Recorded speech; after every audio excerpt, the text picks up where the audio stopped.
Hey guys, tonight we step quietly, soft leather shoes pressing into damp cobblestones, into a world that looks familiar but feels alien. The air smells faintly of wood smoke and sheep's wool, and somewhere nearby a market bell rings. Cloaks flap in the wind, gowns rustle, and if you listen closely, you might hear a distant cough echo through narrow alleys. Just a cough, for now. We're in medieval Europe, darling, somewhere between 1340 and you probably won't survive this. The streets are bustling, but not glamorous. Think rough wool tunics dyed in muted earth tones, not runway-ready silks. You, dear time traveler, are wrapped in layers that itch slightly and smell vaguely of tallow and mildew because, yes, deodorant hasn't been invented and laundromats are still several centuries away. You probably haven't bathed in a month. But don't worry, nobody else has either. So before you get comfortable, take a moment to like the video and subscribe, but only if you genuinely enjoy what I do here. Also, I'd love to know where you're listening from and what time it is. Drop that in the comments. Now, dim the lights, maybe turn on a fan for that soft background hum, and let's ease into tonight's journey together. You're strolling through a marketplace on the edge of town. It's noisy, but there's a rhythm to the chaos. Merchants calling out wares, the clip-clop of hooves, the clink of coin against wooden stalls. You glance down at your boots, well, more like leather socks, and notice a tear at the seam. You'll have to take them to the cobbler again. Around you, fashion is a carefully regulated affair, not by choice, but by law. In most of Europe, sumptuary laws, those finicky, controlling little rules, dictate exactly who can wear what. Are you a peasant? Sorry, that velvet's not for you. Those expensive dyes? Off limits, unless you want to be fined, or worse. Clothes are essentially your resume. Your social status, income, and even your virtue are sewn into every stitch. The wealthy wrap themselves in fur-trimmed cloaks and imported silks from Italy or Byzantium, while the poor cling to coarsely woven garments made of hemp or undyed wool. The difference isn't just aesthetic, it's a signal. It tells you exactly how far away you need to stand from someone. Closer for the noble, at least 6 feet if they're scratching. And the rules are strict. Women, for example, must wear head coverings in public. It's about modesty, obviously, but also about making sure everyone knows their place. A barmaid with her hair uncovered? Scandalous. A noblewoman with her hair down? Practically treason. Historians still argue whether these laws were more about moral control or economic manipulation. But honestly, why not both?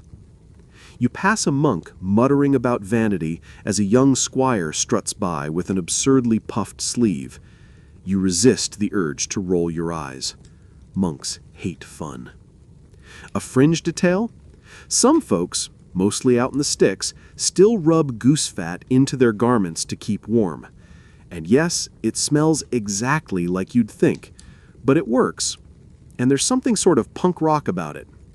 You, however, opt for the more sophisticated method, layering, like an onion, but chic. Tonight, the world seems stable.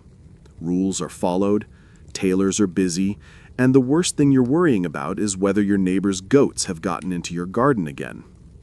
But the winds are shifting. You don't know it yet, but something is stirring beyond the mountains and across the sea, and it's about to rip through everything you know, including those rules, those robes, and those ridiculous laws about hat height. You wake to the sound of scratching. Not inside your room. No, this is far subtler. Underneath the floorboards, maybe. Beneath the hay mattress. In the walls, in the thatch. Rats. But not just any rats. These ones come bearing gifts. The market smells the same as it did yesterday. Stale ale animal sweat, and the faint tang of tanning leather. But something feels itchy. Not just under your collar, though, yes, that too. The air is dense with tension, invisible but undeniable. People are whispering. Merchants speak in hushed tones about ships from the east, about sailors with fevers and strange boils, about ports being sealed off, about bodies being burned. You adjust your sleeve and try to ignore the crawling sensation on your skin. Just your imagination, probably. Fleas don't care about class. They bite the rich and poor alike, slipping past fur collars and into the seams of silk and sackcloth. You see a noblewoman swatting at her arm, delicate fingers flicking at something invisible, her golden rings flashing. Even she's not safe. Somewhere, a tailor mutters about lining sleeves with vinegar-soaked linen to repel pests. You try not to laugh. But the whispers are growing louder. Something's wrong in the cities. Entire households gone silent overnight. You hear that in Avignon, they're stacking bodies in the streets, that Venice has closed its gates, that travelers who arrive looking perfectly fine are dead within days. You wrap your cloak a little tighter, like that'll help. Back at home, your neighbor is burning rosemary in a pot and muttering charms. He claims it wards off illness. It mostly wards off visitors. You step around the smoke and try not to inhale too deeply. Meanwhile, fashion isn't changing yet, but you are noticing peculiar trends. Gloves worn even indoors, scarves pulled high over mouths, a sudden interest in pomandries, those scented orbs filled with cloves and herbs, once decorative, now practically essential. You pass a woman clutching hers like a holy relic. Is she praying into it? You can't tell. Historians still argue whether these early signs, covering the face, adding layers, using aromatic accessories, were proto-medical or purely performative. But hey, when everyone's panicking, the line between health and fashion gets real blurry, especially when you have no germ theory and a 14th century understanding of science, which, let's be honest, is mostly bad air makes you die. Oh, and let's talk hygiene. You know how people say medieval folks never bathed? Well, sort of. Public bathhouses were once trendy, yes, even fun, a little flirty. But now, total ghost towns. People think water opens the pores and lets in the bad humors. So instead, they dust themselves in crushed rose petals and hope for the best. Imagine a world where body odor is not only expected, it's scented, lightly. A quirky detail. Some folks have started sewing lavender into their hatbands or tucking garlic into their shoes. Yes, their shoes. Stinky feet, but protected soles. You can almost picture them waddling down the street, every step leaving a vapor trail of hope and herbs. And still, the itch. You swear it's psychosomatic, but it lingers. Just like the rumors. You overhear that the Pope is sitting between two literal fires in Avignon to keep the air clean. Very aesthetic, very smoky, very ineffective. At night, you lie awake listening to scratching and coughing, wondering if the breeze from the east carries more than just the scent of rain, wondering if that red bump on your wrist is just from the rope or from something far, far worse. You step into the same market square the next morning, but something's off. Not dramatically, not mobs with pitchforks off, just quieter. The butchers aren't shouting as loudly. The gossip feels more urgent, less juicy. And a few of the regular vendors? Gone. No explanation. Their stalls sit empty, little piles of wilted greens still on the tables, like they just popped out for a minute. but they didn't. It's not panic yet, but it's close. And while no one's admitting it, you can feel the fabric of daily life beginning to warp. Not just socially, literally. Clothes are shifting. Not all at once, but like the way frost creeps across a window. You spot it first in the eyes of a young merchant. Bloodshot, ringed in sleepless shadows. He's wearing an oddly mismatched outfit, a fancy surcoat over simple hose, clearly inherited, or looted, or borrowed in a hurry. His belt sags on one side, the ornamental buckle more flash than function. That's new. You don't recall seeing him dressed like that before. Maybe it's grief. Maybe it's fashion. You pass a nobleman, what's left of one anyway, wrapped in a black cloak that's a little too dramatic for this warm spring day. Mourning? Possibly. Statement? Almost certainly. Black is beginning to trickle into wardrobes like a slow, somber tide. It's subtle for now, just a hem here, a trim there, but soon it'll flood. There's something weirdly seductive about wearing the color of death, like a morbid flex. And here's where it starts getting murky. Historians still argue whether the turn toward darker tones was purely cultural or a practical choice. Was it about mourning, or just better for hiding stains no one wanted to acknowledge?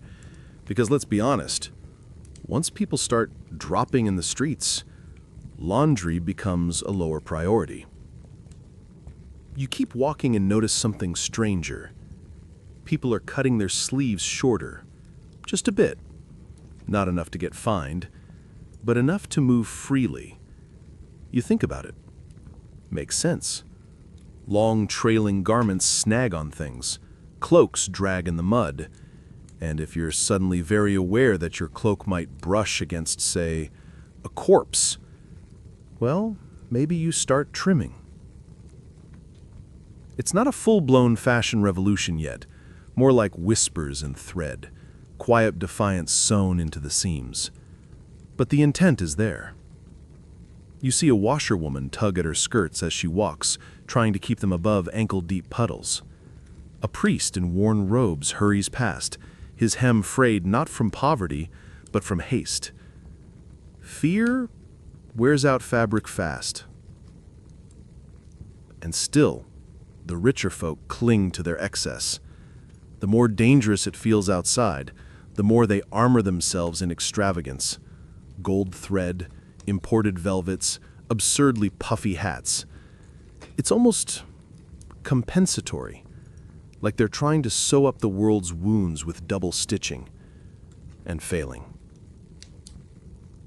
Want a fringe fact?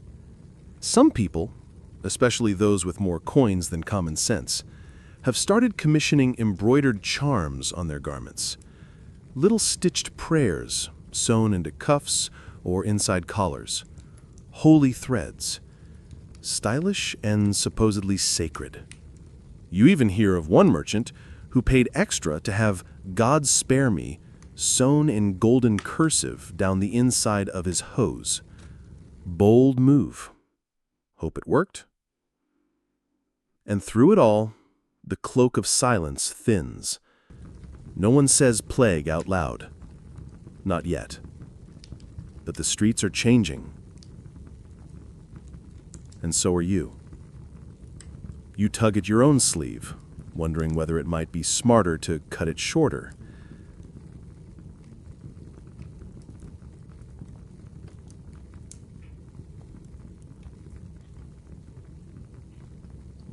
You step into the same market square the next morning, but something's off.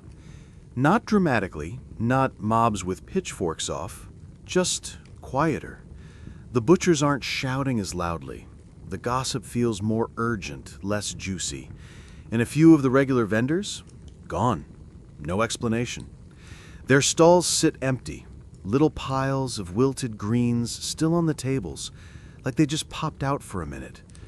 But they didn't. It's not panic yet, but it's close. And while no one's admitting it, you can feel the fabric of daily life beginning to warp.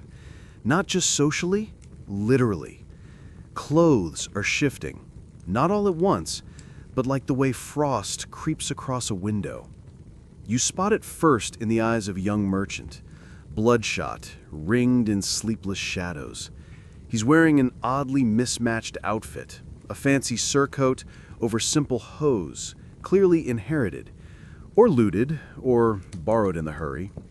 His belt sags on one side, the ornamental buckle more flash than function. That's new. You don't recall seeing him dressed like that before. Maybe it's grief. Maybe it's fashion.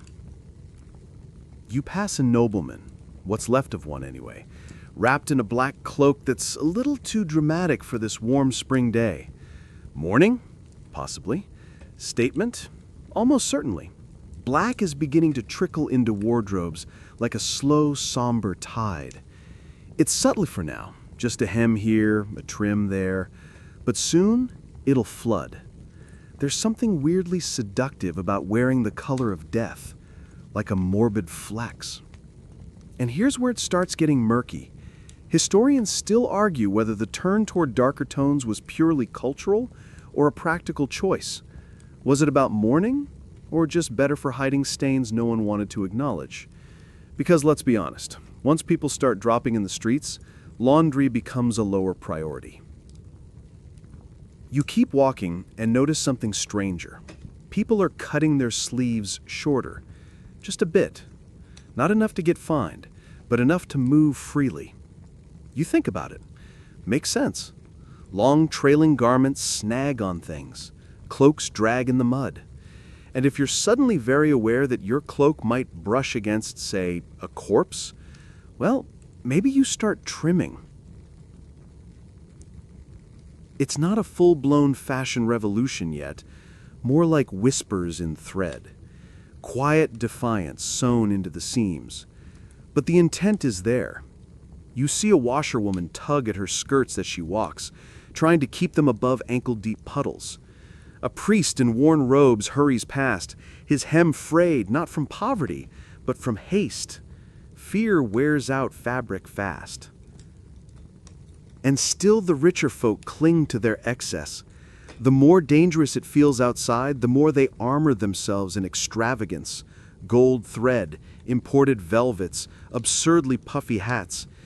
It's almost compensatory, like they're trying to sew up the world's wounds with double stitching, and failing. Want a fringe fact?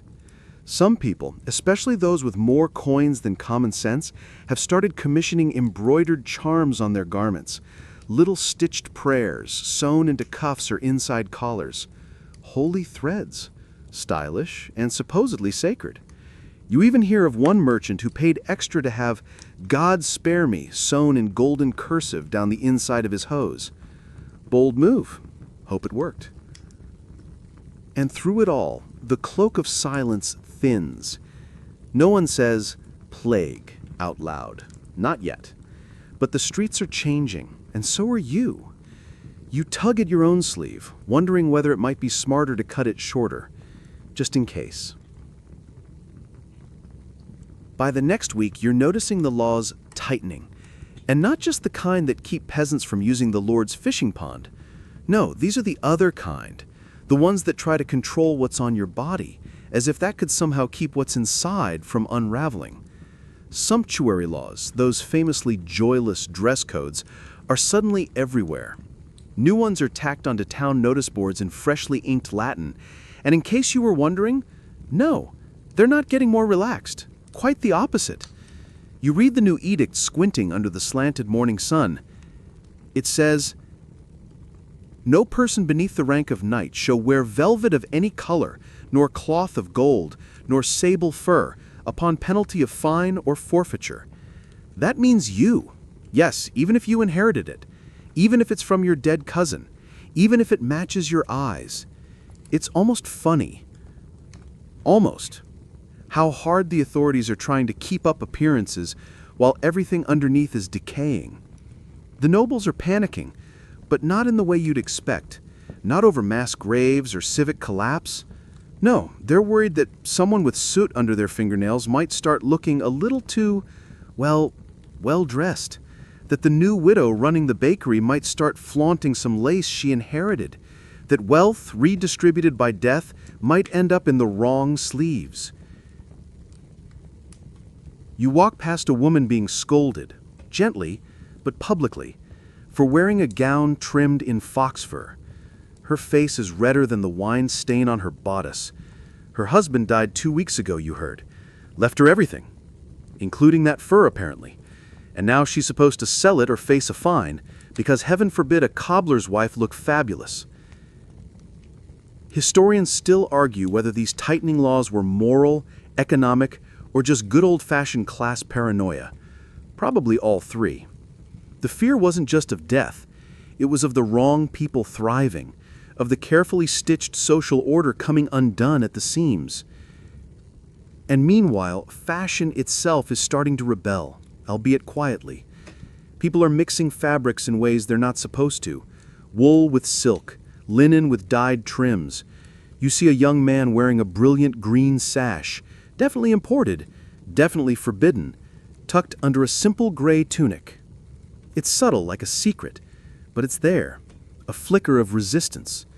Fashion, it turns out, makes a great middle finger. A fringe tidbit?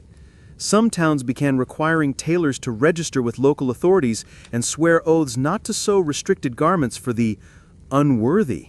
Imagine being a professional needle wielder with a fashion police dossier. The pressure, the temptation, the very awkward dinner parties. Like, so Thomas, did you really put ermine on the blacksmith's hood? Shocked gasp? And you walk into your own tiny home, little more than a loft above a candlemaker's shop, and stare at your tunic. It's plain, threadbare, safe. You wonder if that makes you invisible or just vulnerable. There's a fine line now between being seen and being targeted, between fitting in and fading away. So what do? You find a piece of ribbon from an old cloak, dyed blue, slightly frayed, and you tie it around your wrist, just enough to feel like something, just enough to say, I'm still here. And that's the thing about these laws. They're not just about who gets to wear what. They're about who gets to matter. And right now, in a world starting to fall apart one rat bite at a time, your little strip of color might be the boldest thing you own. The first time you really notice it, you're sitting at the edge of the square, watching the procession pass. It's a funeral, again, and it's not even noon yet. You've lost count. You shift your weight on the stone ledge, listening to the slow, measured footfalls of mourners as they glide past like silent shadows. And there it is, black. Not just the priest's robes, he always wears those, but everyone else too. A river of darkness moving through town, cloaked and veiled, as though color itself has fled in terror. Not all of it's expensive cloth. Some is dyed cheaply, some is just soot-rubbed wool. But the intent is clear. Mourning has become a uniform, and a growing number of people are wearing it by choice, even when no one they know has died. Yet.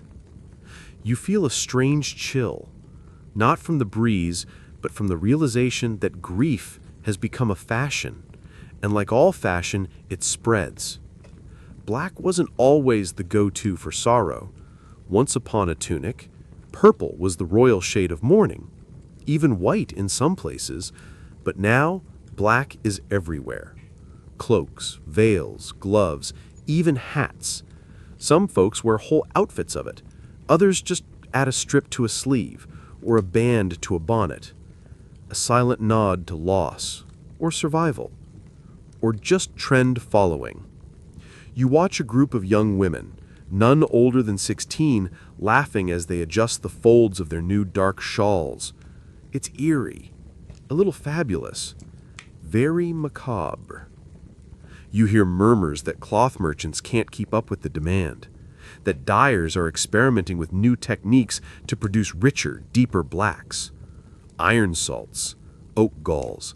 Some even whisper about dyes made with ashes, actual human ones, in the most disturbing rumor you've yet heard.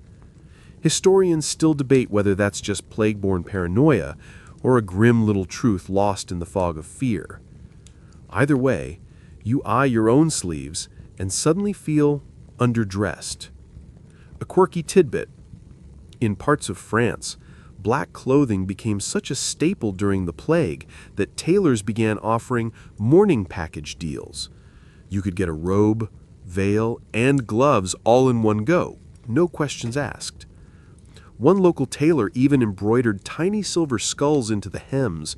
He said it was in memoriam, but you suspect he just had a flair for drama. You pass an elderly man standing outside his home, holding a black hooded cowl. He's not wearing it yet, just holding it, fingers clutching the fabric like a lifeline or a shield. He meets your eyes and gives a nod. It says everything. What's strange is how elegant it all starts to look. Funerary fashion, but elevated, streamlined, even seductive, like death, but make it couture. And it begins to blur the lines. Are you mourning or just on trend? Does the color shield you or mark you? You overhear someone mutter that black hides the stains. Of tears? Of blood? They don't specify. Back home, you dig through the old chest in the corner. You find a scrap of dark wool, your grandfather's. You wrap it around your shoulders and feel for the first time both smaller and stronger. You look in the mirror and see someone who's lived through the turning of a world, who knows loss and wears it plainly, who knows that fabric doesn't just protect you from the cold, it shields you from being forgotten. You're back in the tailor's shop, one of the few places still humming with activity these days. The door creaks as you enter, and the bell above barely makes a sound anymore, its chime worn thin from overuse. Inside, it smells like damp wool, beeswax, and something sharply metallic, dye, maybe, or fear. The tailor barely looks up.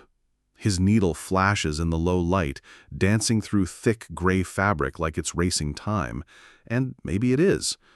There's an unspoken pressure in the room, the kind that makes every stitch feel urgent. He doesn't even bother hiding it anymore. Business is booming, but for all the wrong reasons. You glance around.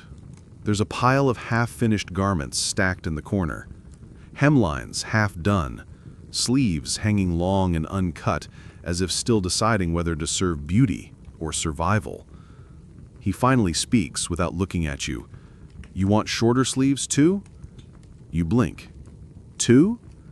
He nods toward a row of gowns behind him, all with sleeves that stop at the elbow, all slightly less graceful than they were meant to be, all newly adjusted. No one wants extra cloth dragging through the streets anymore, gets dirty, carries things, worse than mud. It clicks. These aren't fashion choices, they're defense strategies. And you realize tailoring has become triage. Hemlines are rising, not for style, but for safety. Cloaks are being cinched closer to the body. Fabric once meant to drape and flutter, signs of elegance, are being stripped back for pragmatism. Less to wash, less to carry, less to catch. The tailor says a nobleman came in yesterday and demanded his sleeves be made detachable so he could throw them out after market day. You can't decide if it's genius or unhinged. Quirky detail? One particularly nervous merchant asked for waxed linen trousers, fully sealed at the ankles. He claimed it would keep the miasmas out. The tailor delivered, but told him to stand very still near fire. And in between the measuring tapes and shears, there's something else in the air. Guilt. The tailor confesses, softer now, I stitched mourning robes for the same family 3 times last month. Grandmother, son, then the maid. His voice trails off. They paid in coin the first time, in silverware the last.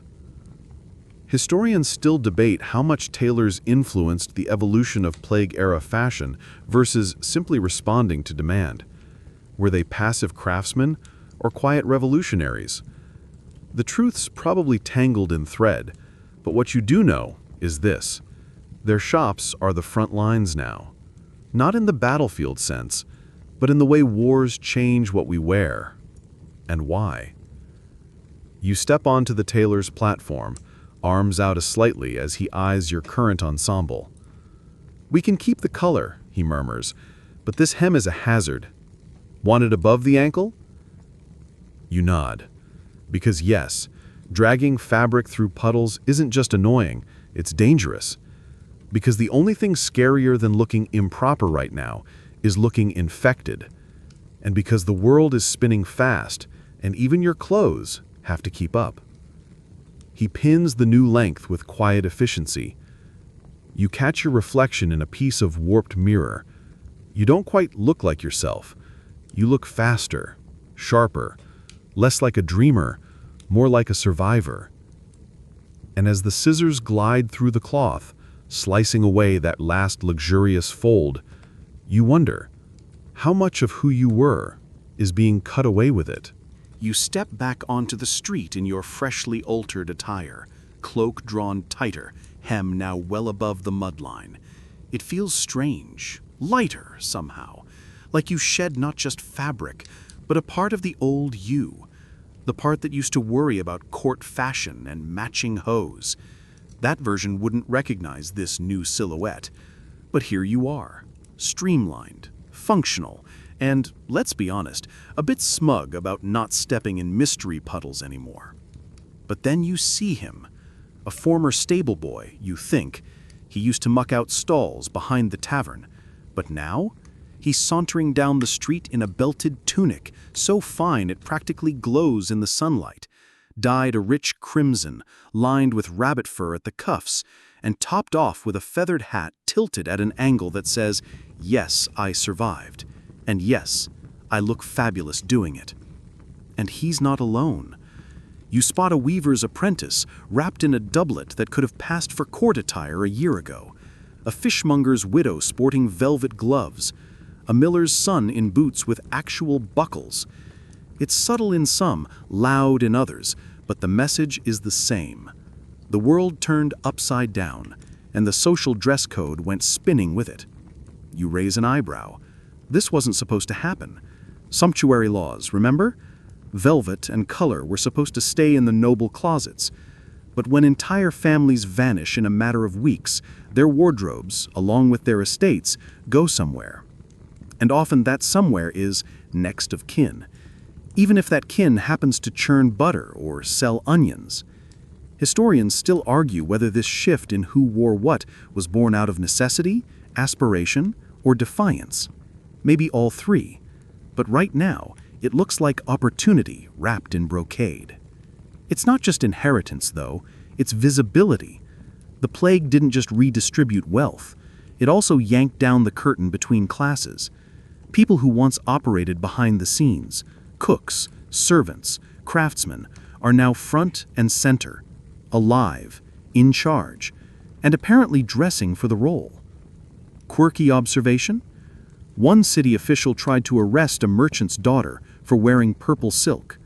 She produced a death certificate, 7 of them actually, proving she inherited the whole estate, including Aunt Beatrice's taste for drama and saturated jewel tones. The constable let her go, but only after complimenting her boots. You realize, standing there in your practical new tunic, that the social ladder is being reassembled, not taken down entirely, mind you, but its rungs are looser now, and fabric is suddenly less about restriction, more about reinvention. Still, not everyone's thrilled.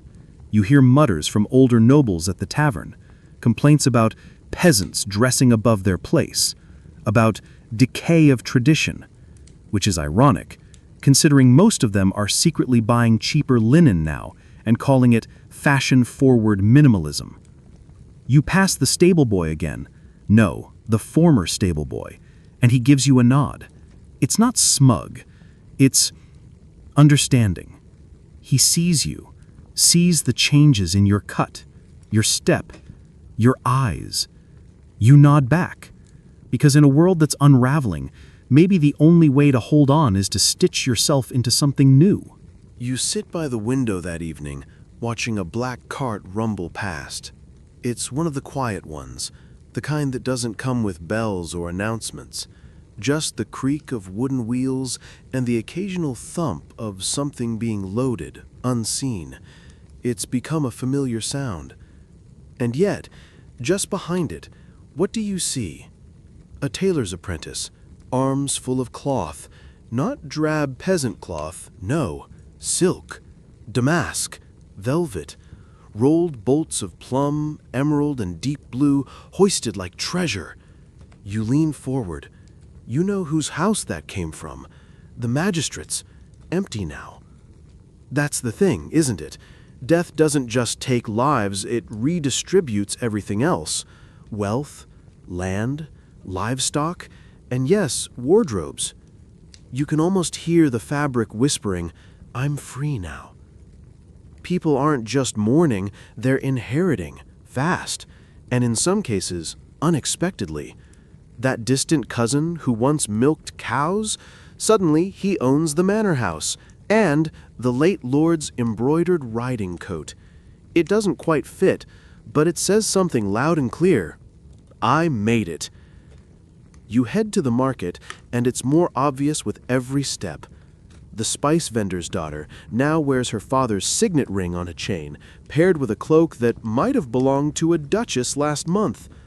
A butcher, now alone after losing 4 sons, strolls through town in a finely stitched doublet. It doesn't matter that it's a size too big. It hangs on him like a ghost, but a very well-dressed one. Historians still debate the scale of this wealth transfer. Some say it was minor, just hand-me-downs and emergency substitutions.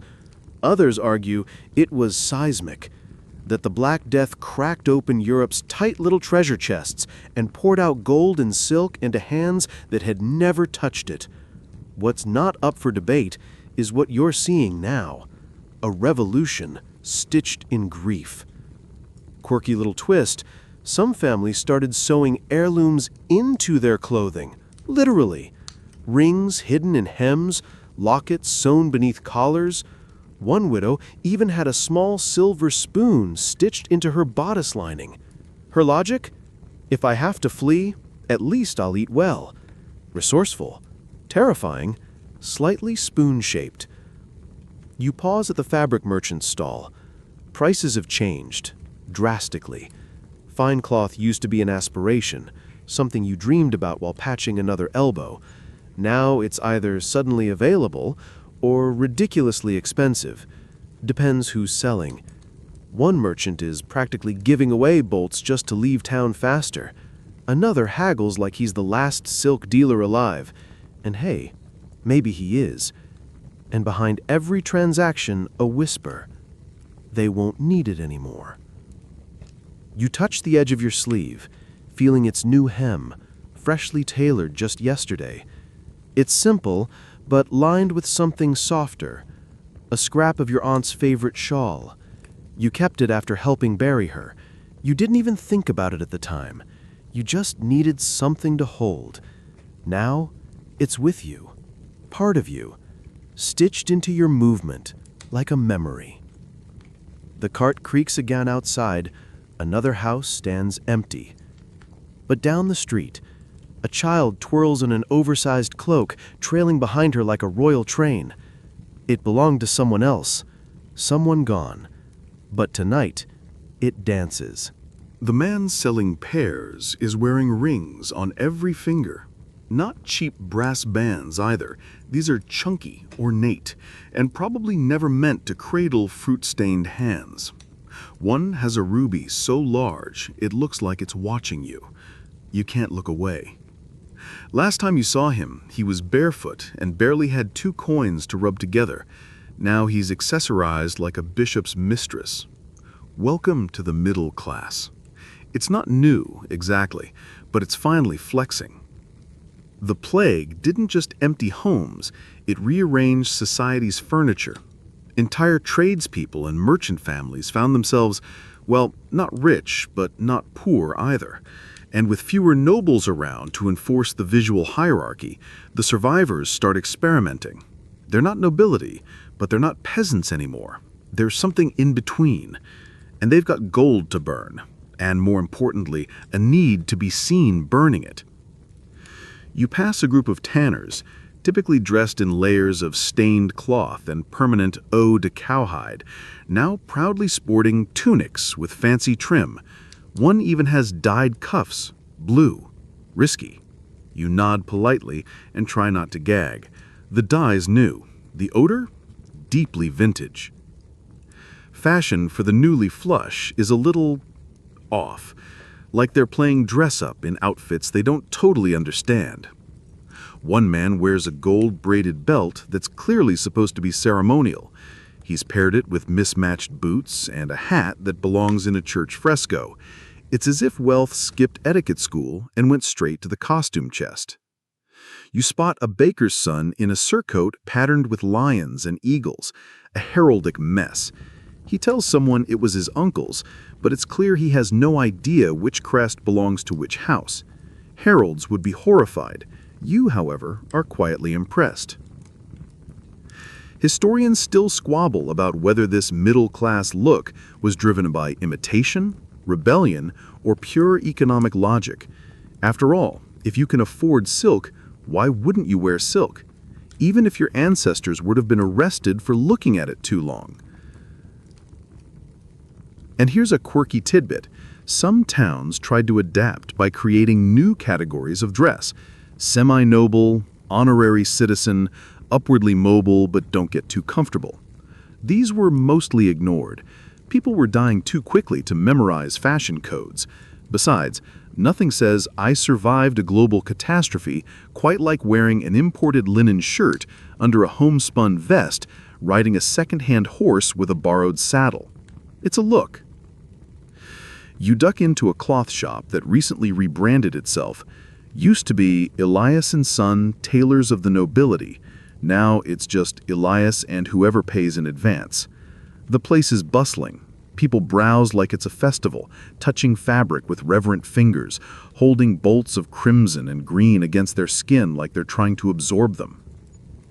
Elias greets you with a nod and a little too much enthusiasm. "We've started bundling," he says brightly. "Tunic, hose, and cloak sets. Very popular with upward climbers. We call it merchant chic." You try not to laugh, but you can't blame him. Outside, the middle class is forming a new identity. One part grief, one part ambition, one part fashion show with no dress code. And yes, some of it's cringy, but a lot of it, bold, brazen, beautiful. You walk on, your own sleeves fluttering slightly in the breeze. They're practical, sure, but lined with a hint of patterned trim you definitely couldn't have afforded last year. No one stops you. No one questions it. You survived. You earned it. You didn't think hemlines could start an argument. And yet, here you are, watching two merchants bicker over the moral implications of knee-length tunics. One insists it's a disgrace. The other calls it efficient. You sip your watered wine and pretend you're not eavesdropping. You absolutely are. Because lately, the streets are getting leggy. It began with the young men.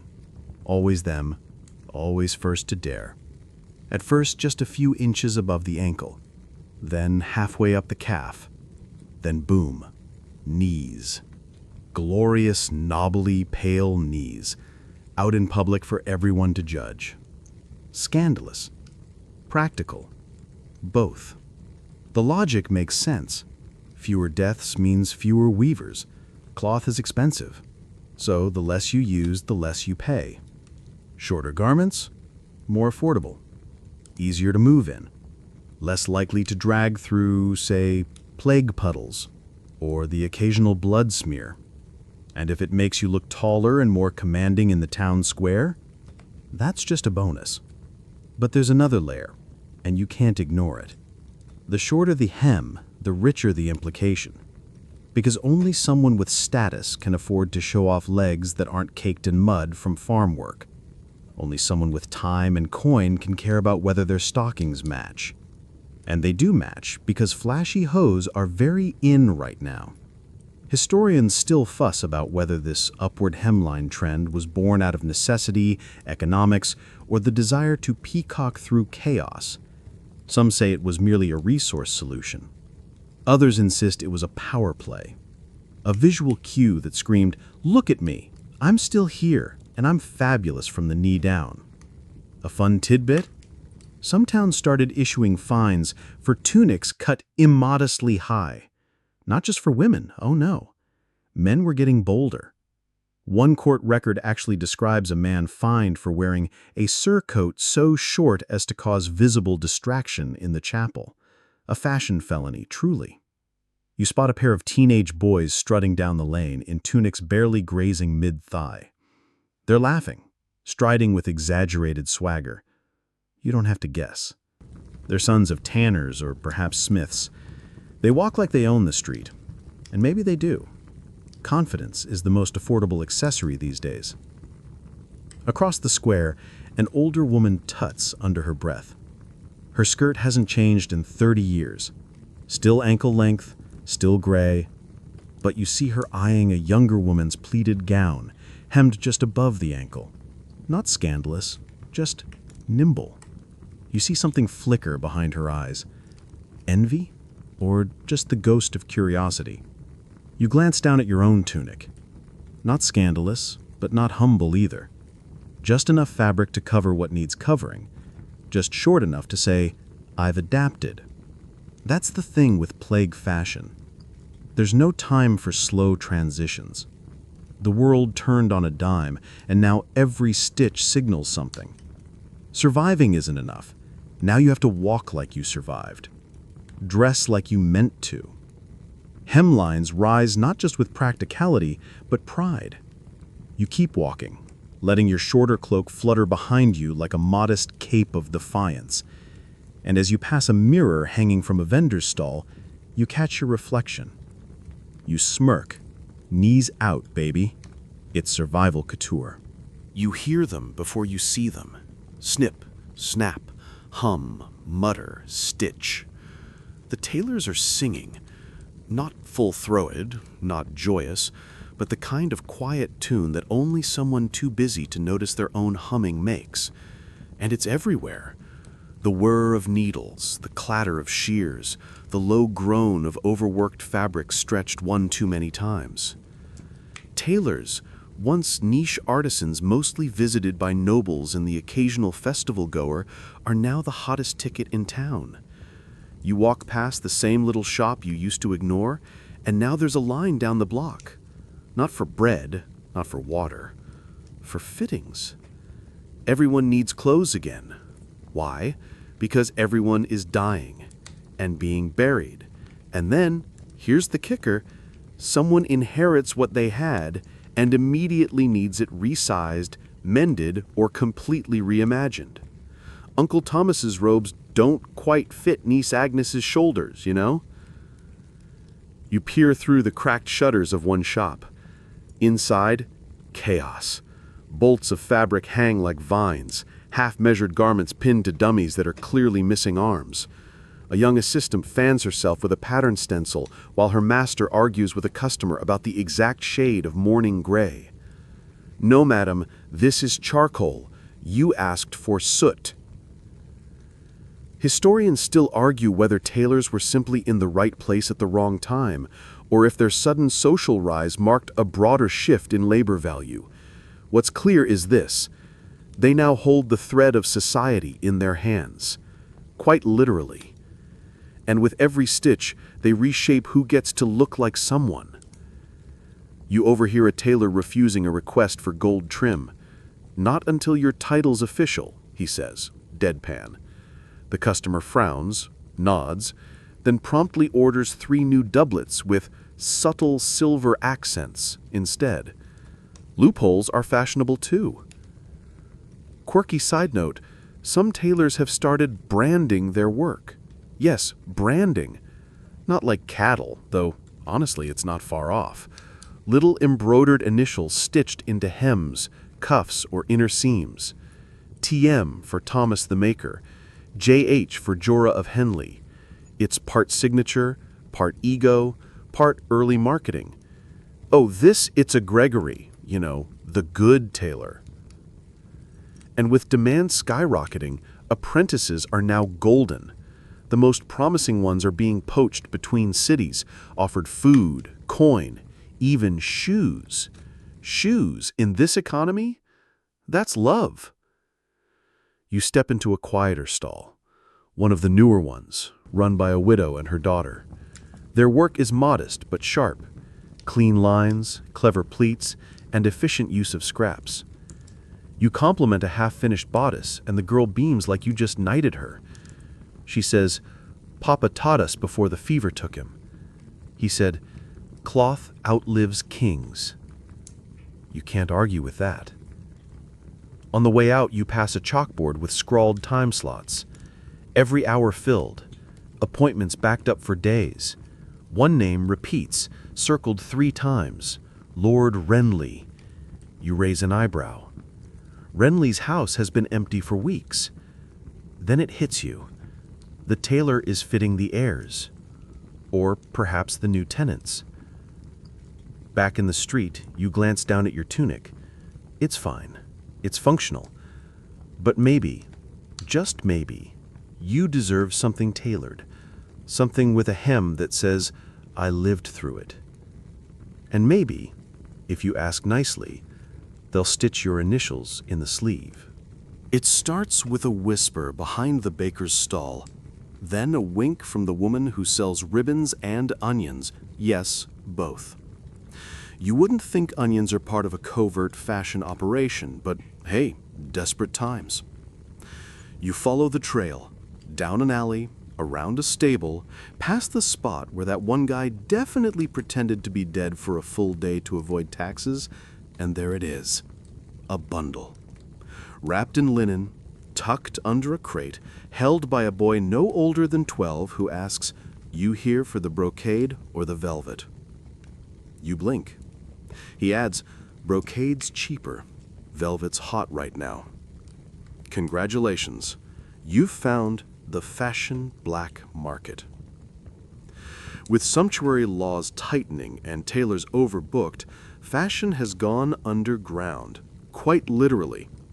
Hidden bolts of forbidden fabrics, illegally acquired buttons, and smuggled dyes are now passing through hands that used to deal only in spices or boot repairs. You never thought you'd see someone get frisked for contraband lace, but here we are. Why? Because people are done waiting.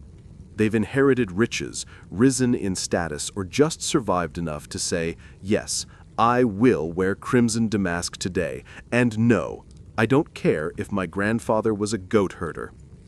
The laws still stand, on paper, but paper burns, and silk doesn't. You step into a cellar behind Taylor's former shop, now a private atelier with a lot of candles and suspiciously fine threads. Inside, racks of gowns, doublets, and cloaks that would make a baroness weep, or scream, or both. There's a young man fitting a glove made of deep blue silk onto a woman who blushes as it slides over her fingers. "Imported," he whispers, "smuggled through Flanders. You didn't hear it from me." Historians still debate how widespread these underground fashion exchanges were. Some say it was a minor rebellion. Others call it the silk-stained heartbeat of a new social class. People claiming status not by title, but by texture. They couldn't get a coat of arms, but they could get a coat that shimmered like one.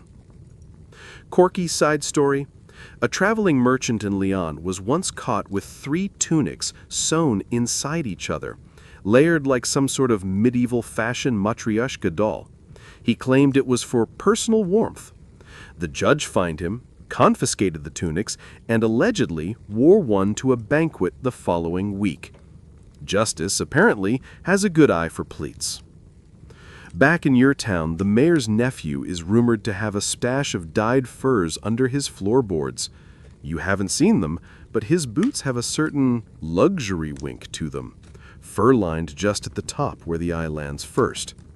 Coincidence? Sure.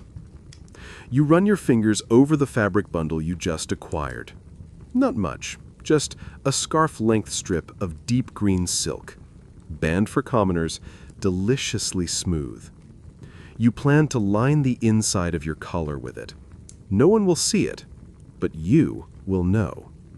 And that's the point, isn't it? As you step back into the sunlight, fabric hidden safely beneath your tunic, you spot the same boy from earlier, now whispering to a woman with a coin pouch and a mission. She nods, he nods. The game continues. It's not about breaking the law, really. It's about stitching something beautiful into a world that keeps falling apart. You know it's going to be a spicy sermon when the priest shows up sweating before the candles are even lit.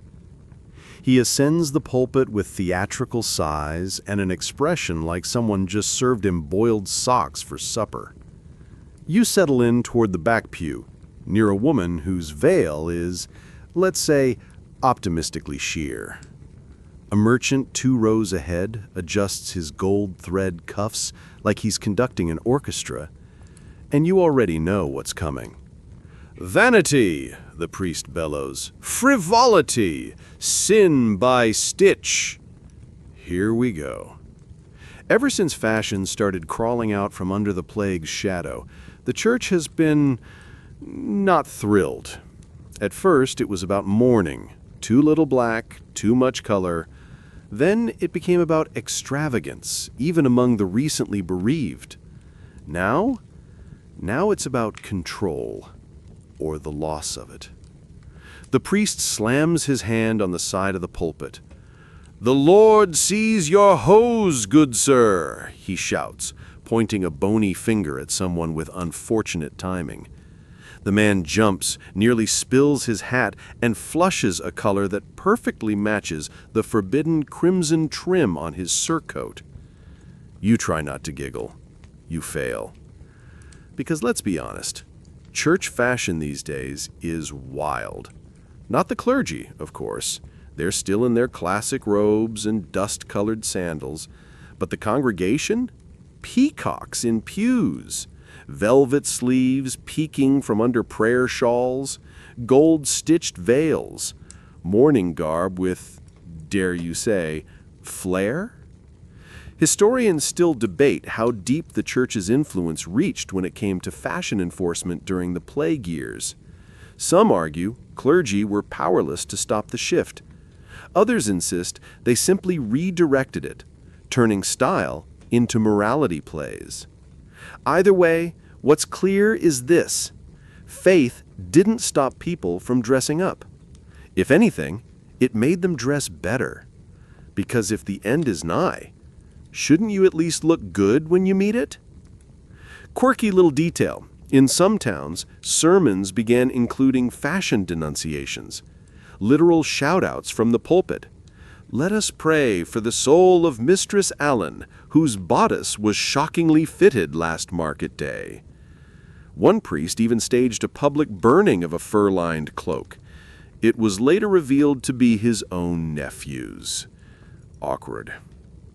You catch the glint of a signet ring on the finger of a young woman reciting her prayers with serene poise. Definitely new money. Definitely flaunting it. And no one dares stop her. That ring is paired with silk gloves, black with embroidered cuffs. Half mourning, half masterpiece.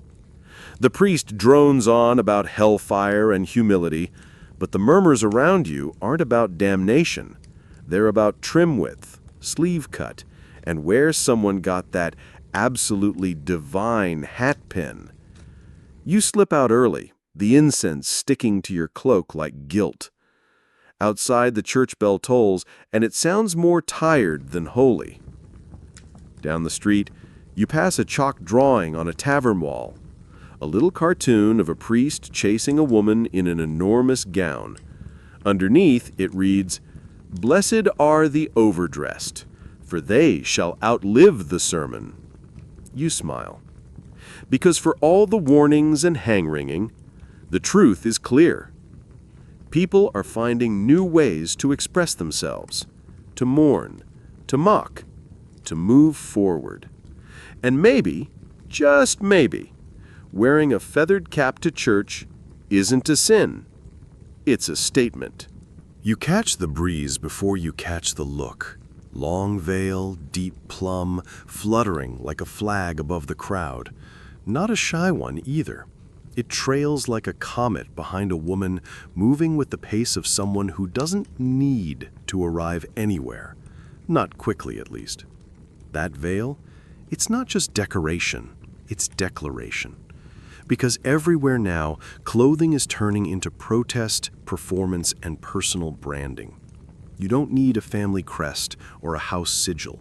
You've got your hemline, your sleeve cut, your laced boots that used to belong to a merchant's wife who once told you that you'd never understand velvet.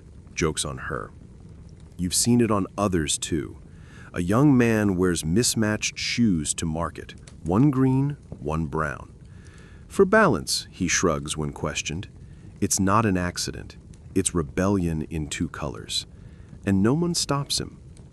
Down by the docks, a group of apprentices wear hats so tall they practically need their own support beams. One has embroidered flames dancing along the brim. "My hat's taller than the bishop's," he brags. He's not wrong. Historians still debate whether these style choices were intentional resistance or just the result of a generation suddenly free to experiment. But come on, look at that man's hat and try to call it accidental. The sumptuary laws? Still on the books, still ignored. Most of the enforcers are either dead, distracted, or bribed with coin and compliments. Or they've joined in. One former clerk now wears dyed hose and makes tiny fabric frogs for children. Ribbits of rebellion, he calls them. Fringe fashion fact for you. In some towns, people started sewing tiny messages into their garments, like secret tattoos, but itchier. Not prayers, those are old news. These are words like "still here," "no Lord, no fear," and the ever-popular "your law can't sew." Even saw one that simply read, "Ha!" Small, sharp, and deeply satisfying. You pass a shoemaker hammering brass studs into a pair of boots.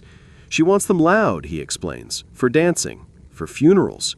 You tilt your head. Same event these days sometimes, he adds with a grim chuckle. You both laugh longer than the joke deserved. It's not just adults either. Children are in on it. A little girl skips past you wearing a tunic hand-painted with tiny white stars. Her mother follows dragging a basket and muttering about unwashable pigment. The girl twirls, the stars catching the sun like glitter. There's no going back now. You glance at your reflection in a puddle, not the cleanest mirror, but hey, beggars and cholera, right? You adjust your head wrap, now dotted with red stitching. You added it last night. It's not a pattern, not exactly, but it's yours. Because these days, you don't just wear clothes. You wear intent. You don't just dress for the weather or the market. You dress to say, I matter, I lived, I'm not scared of a world that tried to erase me. The breeze picks up again. That plum veil whips around the corner like a battle banner. And you? You tie your scarf tighter, stand a little straighter, and walk on. You catch the scent before you catch the source, something floral but sharp. A mix of lavender and vinegar, maybe? Then you see her, a woman walking slowly, deliberately, both hands clutching the folds of a veil drawn tightly across her nose and mouth. She's not hiding, she's shielding. It's not just fashion now, it's a strategy. Veils, scarves, kerchiefs, whatever can be wrapped, tied, or draped is suddenly a kind of armor, not against swords or arrows, but against the invisible, against breath, against air itself. You watch her pass a coughing man without flinching, fingers never leaving the fabric. And she's not alone. All over town, people are turning to cloth as their first defense. Face covered, you're cautious. Hands gloved, respectable. Smelling faintly of rosemary, socially reassuring. The veils are longer, layered, and not just for show anymore. Historians still argue whether these coverings were practical attempts at protection or theatrical expressions of dread. But honestly, in this moment, it doesn't really matter. When you can't see the enemy, you wrap yourself in whatever makes you feel safer. Even if it's gauzy linen with embroidery that smells like a salad.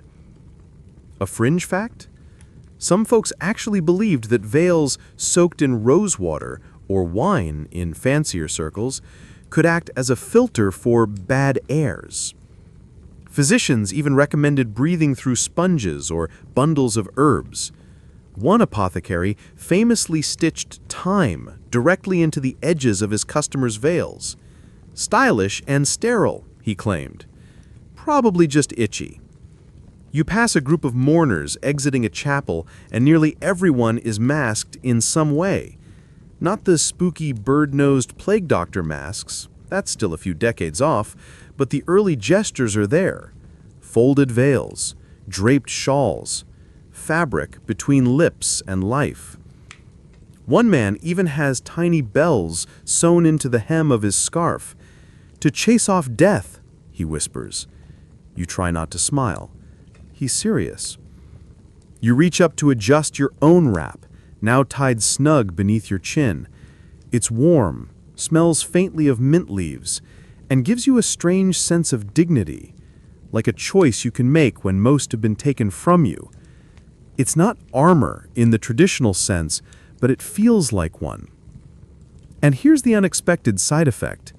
It changes how people interact. Eye contact becomes crucial. You nod more, speak less. Gestures grow bigger.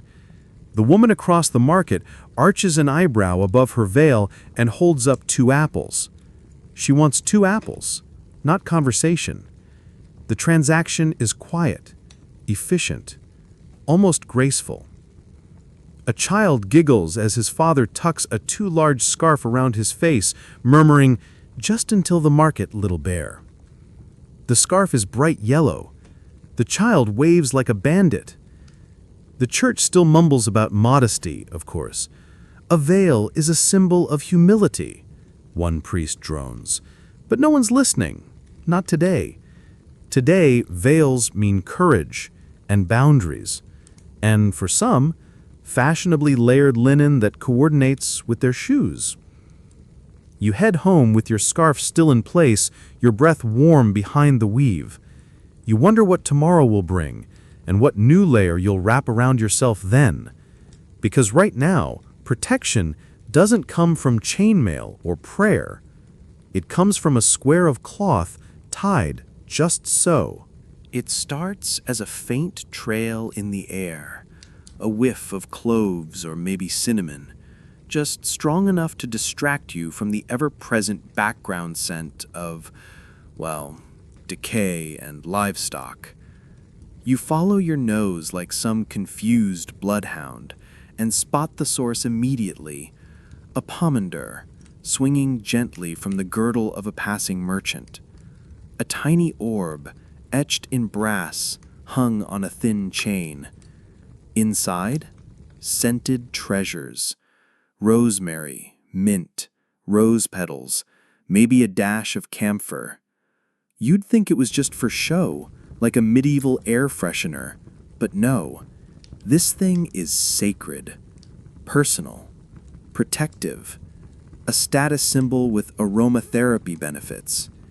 These little bundles of scent, once occasional accessories for the very rich, are now everywhere, tucked into belts, sewn into hats, dangled from waist cords.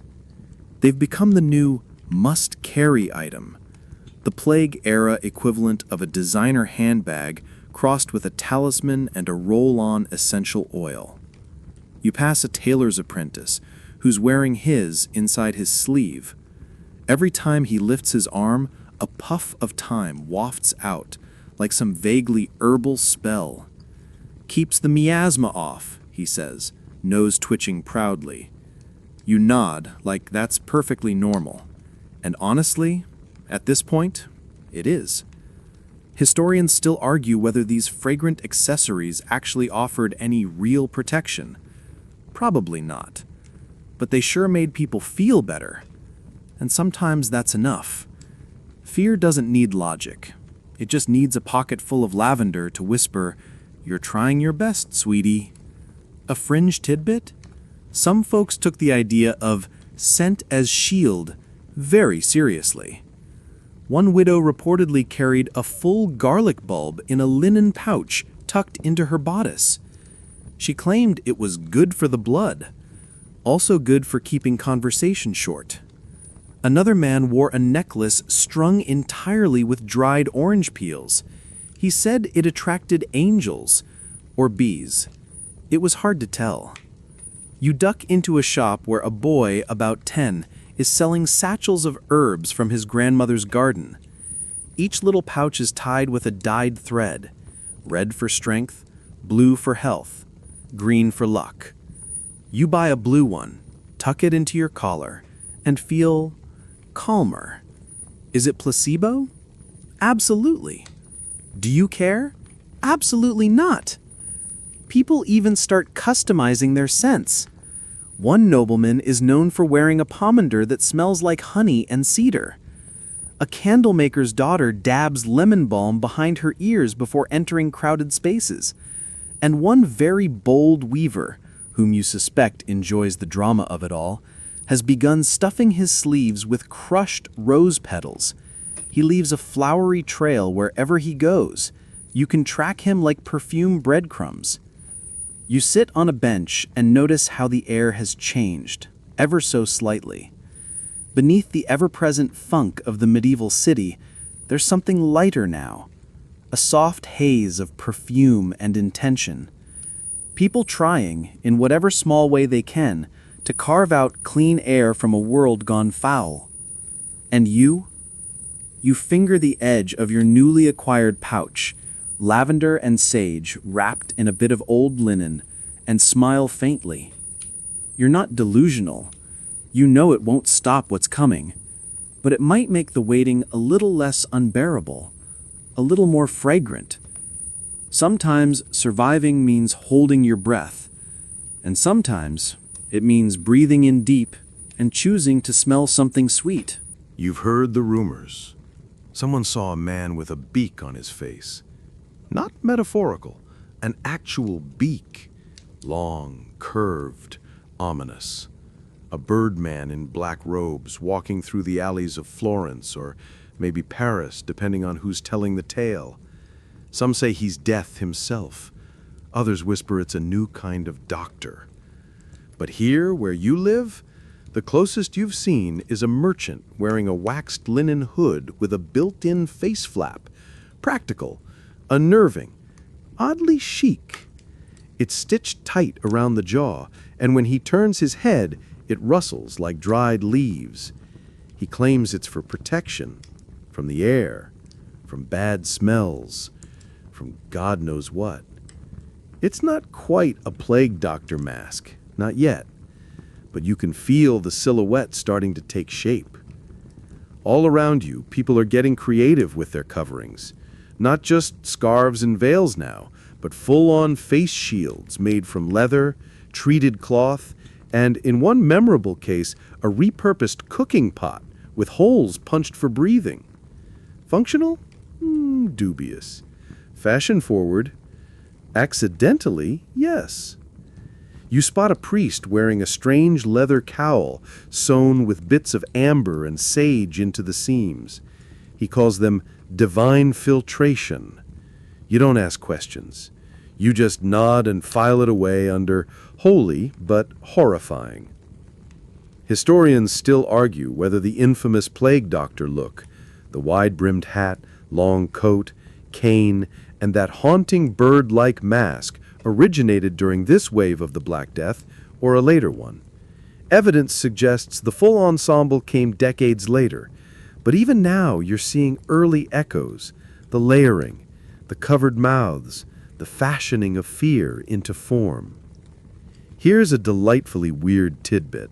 Some apothecaries have started shaping wax into hollow nose cones, basically scented snouts, strapped under hoods. They're stuffed with dried herbs and meant to purify the air as you breathe.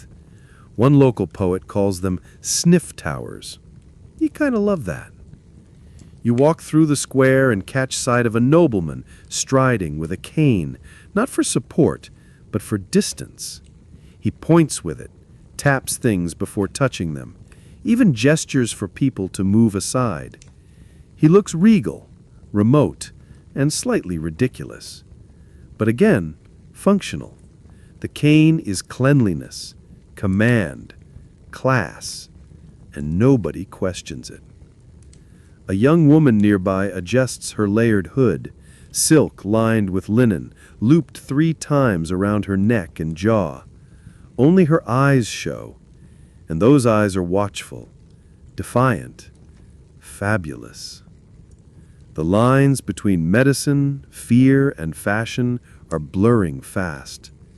You overhear someone mutter that doctors are becoming actors, dressing for the role rather than the remedy. You can't say they're wrong. Theatrics and healing have always been uneasy neighbors. And you? You experiment. You stitch a small sachet into the inside of your hood, peppermint and clove. You pull your scarf higher, add a second layer on cold days. You're not trying to look like a doctor. You're trying to not look like a victim. There's a difference. A breeze stirs the hem of your cloak as you pass through the crowd. You catch another glance of a face half covered, eyes rimmed with kohl, posture stiff like armor. It's not the full plague doctor look yet, but it's on the horizon, waiting to take flight. And tonight, as you fold your garments for bed, you wonder, when fear becomes a uniform, what part of you is still choosing what to wear? You don't mean to stare, but how could you not? The man passing you in the street is wearing a belt festooned with tiny carved skulls. Not real ones. Wood, maybe bone. Definitely excessive. They rattle when he walks. It's like being followed by death and a tambourine. But he's not alone in the madness. Turn any corner now and you'll find someone dressed like they just escaped a fever dream. Fashion has stopped whispering and started shouting. Take the mask maker's apprentice. She's wearing a velvet hood with grotesque faces stitched into the fabric, smiling, weeping, gagging. Keeps evil spirits away, she tells you with a wink, adjusting one twisted little grin that sits right over her temple. You're not sure if you should compliment it or exorcise it. This is the new aesthetic, plague grotesque. Think carved charms, dangling talismans, monstrous embroidery. Tiny gargoyles sewn into collars. One man has a codpiece shaped like a rooster, and not subtly. You don't make eye contact. Historians still can't agree if these were genuine attempts at spiritual protection or some collective nervous breakdown manifesting in fashion. Either way, it's happening, and it's glorious. Morbid, hilarious, and occasionally scandalous, but glorious. Quirky detail? Some folks are even wearing their illnesses. No, really. One tailor stitched a pattern of pustules, tastefully abstract, onto the lining of a mourning cloak. To acknowledge the truth, he said. You nod like that makes sense. It doesn't, but it kind of does. Even garters are getting wild. Once a simple strap, now they're laced with charms, bells, and in one daring case, a scrap of a love letter written in red ink. He died, but his words cling to me, the wearer says, lifting her skirt slightly. The ink has faded. The romance has not. You see people painting symbols on their clothing now. Hands, suns, inverted crosses, snakes biting their own tails. Are they protective glyphs? Inside jokes? Early fashion logos? No one agrees, but everyone's wearing them. One shoemaker even dyes his soles blood red, so when I walk over death, I leave a mark. And don't even get started on the masks. Not the veil and scarf kind. We're talking full-on papier-mâché nightmares. One teenager has a mask shaped like a lion, complete with a yarn mane. He roars at passers-by. You think he's kidding? Mostly. Is it protective? Probably not. Is it expressive? Absolutely. And that's the point. The world is so saturated with fear, with loss, that fashion has become a release valve, a way to laugh at death, or at least dress like it's the opening act of a carnival. You adjust your own cloak, dark wool, but with a stitched trim of tiny silver moons. You added them last week. Quiet, odd, just noticeable enough. A nod to the madness without fully embracing it. Because you get it now. Clothes aren't just about warmth or class or rules anymore. They're wards, warnings, wild little screams stitched into silence. A way to say, yes, I'm scared too, but look at what I made out of it. A belt of skulls, a sock with fangs, a mask that roars. You walk on, and somewhere behind you, something jingles. You pause outside the candle shop because a tiny voice, sweet, high, and commanding, declares, "I am the queen." You turn. There she stands, no older than 5, draped in a miniature gown of somber black with gold-trimmed cuffs. On her head, a tiny crown. Paper, but meticulously folded and pinned to a coif. Her mother stands nearby, eyes tired, hands on hips, letting it happen. Because these days, even the children are dressing like little lords and ladies. Gone are the simple smocks and shapeless tunics of pre-plague childhood. Now, children walk the streets like pint-sized nobles, wrapped in tailored garb that screams inheritance, grief, or, more often, survival. You spot a boy in a doublet, clearly cut down from a grown man's. The sleeves hang awkwardly, but the buttons are pearl. Someone once paid dearly for that detail. It's jarring. The world hasn't made space for innocence lately, so the little ones, those who remain, seem to skip it entirely. Their fashion has matured overnight, less frolic, more funeral. Historians still puzzle over this shift. Was it grief that aged their wardrobes, a scarcity of cloth forcing hand-me-downs from adult closets? Or was it an eerie societal impulse to dress children like symbols, tiny emblems of resilience and quiet defiance?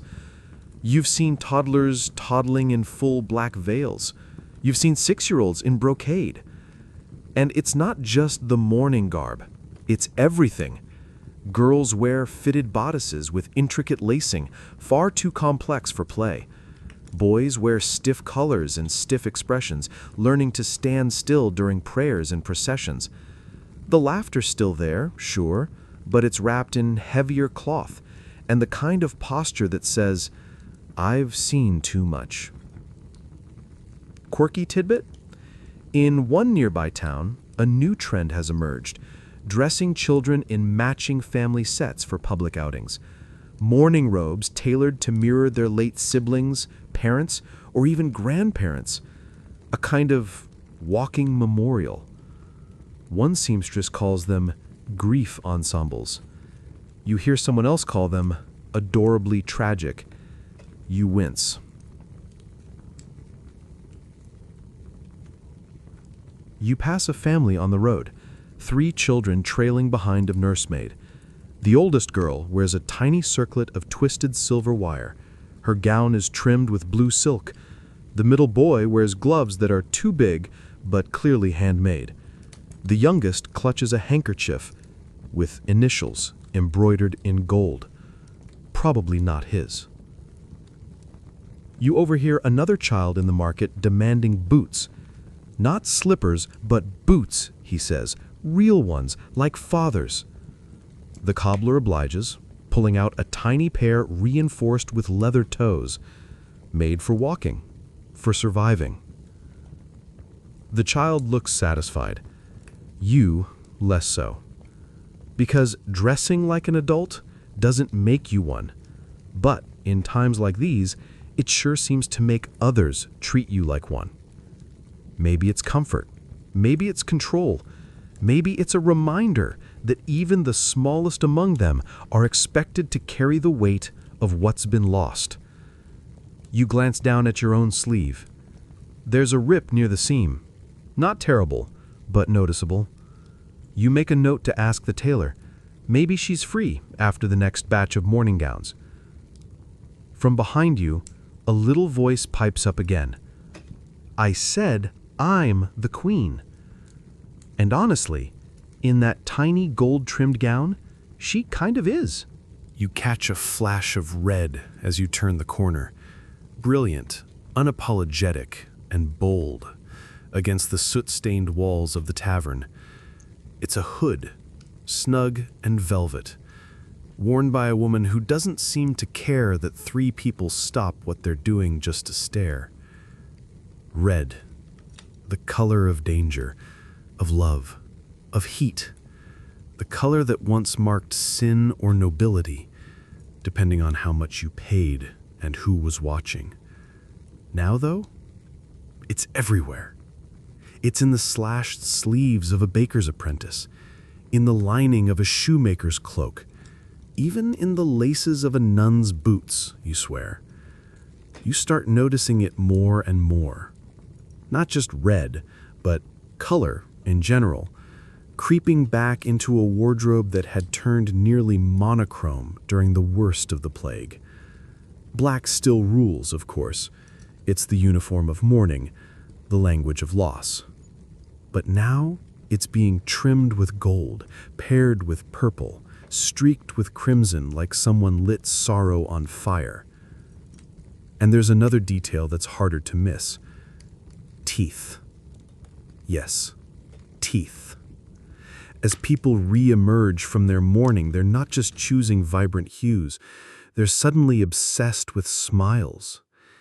And not all of them have great ones. The lucky keep their natural enamel. The fashionable? They're cheating. Historians still argue whether tooth fashion really peaked post-plague or if we're just projecting our own vanity backwards. But there's strong evidence of tooth powders, smile-enhancing salves, and even painted-on gums. An early cosmetic, not entirely unlike rouge. One merchant proudly boasts his teeth were rubbed daily with crushed sage and ashes. He smiles, you grimace. It's a smile. A quirky tidbit? A few eccentric nobles allegedly had metal caps fashioned to cover rotted teeth, shiny little mouth baubles in silver or gold. The effect? Slightly terrifying. In one well-documented incident, a widow in Venice wore jet-black enamel on her front teeth to match her mourning dress. A fashion statement and a warning. You stroll into the market and see it all at once, a burst of color, like a palette set free. It's in the ribbons, in the hats, in the gloves dyed blue with woad or green with nettle, herbs once used for healing, now for aesthetics. A man selling turnips is wearing a lemon-yellow sash tied at the waist. A child's tunic bears a hand-painted rose. Even the mourning garb is mutating, black with violet sleeves, charcoal with gold thread at the hem. What does it mean? Some say it's hope. Some say vanity. Some say it's just what happens when people realize they're not dead yet and start craving contrast. And you roll up your sleeve to reveal a new cuff, stitched in a brilliant, deep red. You added it last night using scraps from an old curtain. It pops against the dull gray of your tunic, a slash of color you didn't realize you needed until now. Because red says something. It says, I lived. It says, don't mistake my grief for surrender. It says, maybe I'm still in mourning, but I've got plans. You pass the woman with the velvet hood again. She meets your eyes. smiles. Her teeth are slightly stained, but her confidence, blinding. The tailor pins the fabric with quiet precision, but his eyes flick upward every time someone passes the doorway. Not because he expects more customers, he's already overbooked for the month, but because he's measuring something far more delicate than thread or trim: status. You've begun to notice it, too, how people look at one another now, not just at the cut of a cloak or the drape of a hood, but how it's worn. With confidence, with caution, with reverence. The plague hasn't just shifted wealth, it's shifted power. And in this strange, rebuilding world, clothes are becoming armor, not against weather or disease, but against irrelevance. The new wealthy, those who inherited or rose by trade, wear their garments like shields, sharp lines, expensive fabrics, extra buttons purely for show. And the old elite, those who managed to cling to their place, wear theirs like fading banners. You see it in their eyes, a desperate desire to not be mistaken for the newly rich, or worse, the formerly rich. Fashion is no longer just about looking good, it's about holding ground. Historians still debate whether this fashion as class armor was deliberate or just an instinctive response to social collapse. But one thing's clear: people are no longer dressing up for style. They're dressing forward for survival. A quirky observation? Some folks have taken to sewing coins into their garments, not for safekeeping, but visibility. It jingles when they walk, a subtle reminder that yes, they still have coin, and yes, they're important enough to sound expensive. You see a butcher in a sleek new jerkin made of soft leather, embossed at the shoulder with a personal mark. Not a family crest, he's not noble, but a stylized cleaver crossed with a wheel of cheese. You nod. It's bold. It says, "I feed people, I survived, and I'm valuable." A few paces later, a woman passes you wrapped in layers of plum-colored silk. Her outer cloak is fastened with a brooch shaped like an open eye. She catches you staring, holds your gaze for a moment, and then disappears into the crowd. You can't tell if you feel intimidated or inspired. Even posture is different now. People carry themselves like they're being watched. Back straight, chin high. It's theatrical, defensive, and oddly contagious. You remember a time when your clothes were practical. Now they're curated. You wear a mid-tone tunic, not too flashy, but tailored. Sleeves cut short enough to show you move fast. Cuffs embroidered just enough to say, "Someone thought I was worth the thread." You didn't always care what others saw. Now you care just enough. And that's the strange thing, isn't it? Death tore down the walls, but people are rebuilding them with buttons and trim. You wonder if this is how armor used to evolve, not overnight, but stitch by stitch, until a tunic became a message. You walk through the street and feel eyes on your back. Not hostile, just curious, evaluating, weighing. You pass a mirror set in a merchant's stall, catch your reflection, and adjust the tilt of your collar ever so slightly. There. Better. Because in a world still counting the dead, you wear your life like a badge. And whether it's velvet or wool, you make sure it says, "I'm still standing." You spot them near the well. Two young lovers, standing far too close, hands not quite touching, but vibrating with the tension of "should we" and "what if we don't." You can't hear what they're whispering, but you can read the story in their clothes. She's wearing a deep burgundy gown, too bold for mourning, too luxurious for modesty. Around her neck, a ribbon threaded with glass beads and a tiny locket, likely his. He wears a fitted tunic, sleeves slashed at the elbow with lining just extravagant enough to make her smile. They look like they dressed for each other. And maybe they did. Because love, somehow, is still happening, even now, even here. And it's not just happening, it's dressing up. You've seen it around town. Couples exchanging trinkets, rings, scarves, pieces of cloth cut from their sleeves and sewn into each other's garments. You even overheard one girl promise her sweetheart a shared hemline if they made it through the winter. Romantic, weirdly practical, and deeply confusing for tailors. Historians still debate the rise of visible intimacy in post-plague fashion. Did tragedy loosen society's corset? Did people start showing more skin, more emotion, more ornamentation, simply because they had less time to waste? Or was it the sheer number of widows and widowers suddenly re-entering the marketplace, romantic and economic, dressed not in shame, but in possibility? And oh, the possibilities. You catch glimpses of embroidered hearts tucked into inner collars, of couples wearing matching trim. In one memorable case, two lovers were spotted in near identical cloaks, dyed from the same bolt of navy wool. A matching pair, someone quipped, like gloves. A little sad, a little perfect. A fringe tidbit? There's a growing trend of lovers stitching initials, not their own, but each other's, into the lining of their garments. Secret. Subtle. Somewhere private, like the inside of a cuff or beneath a hatband. You spot a boy fidgeting with the edge of his tunic and catch the faint outline of a tiny M. He notices your glance and grins. "Mine forever," he says.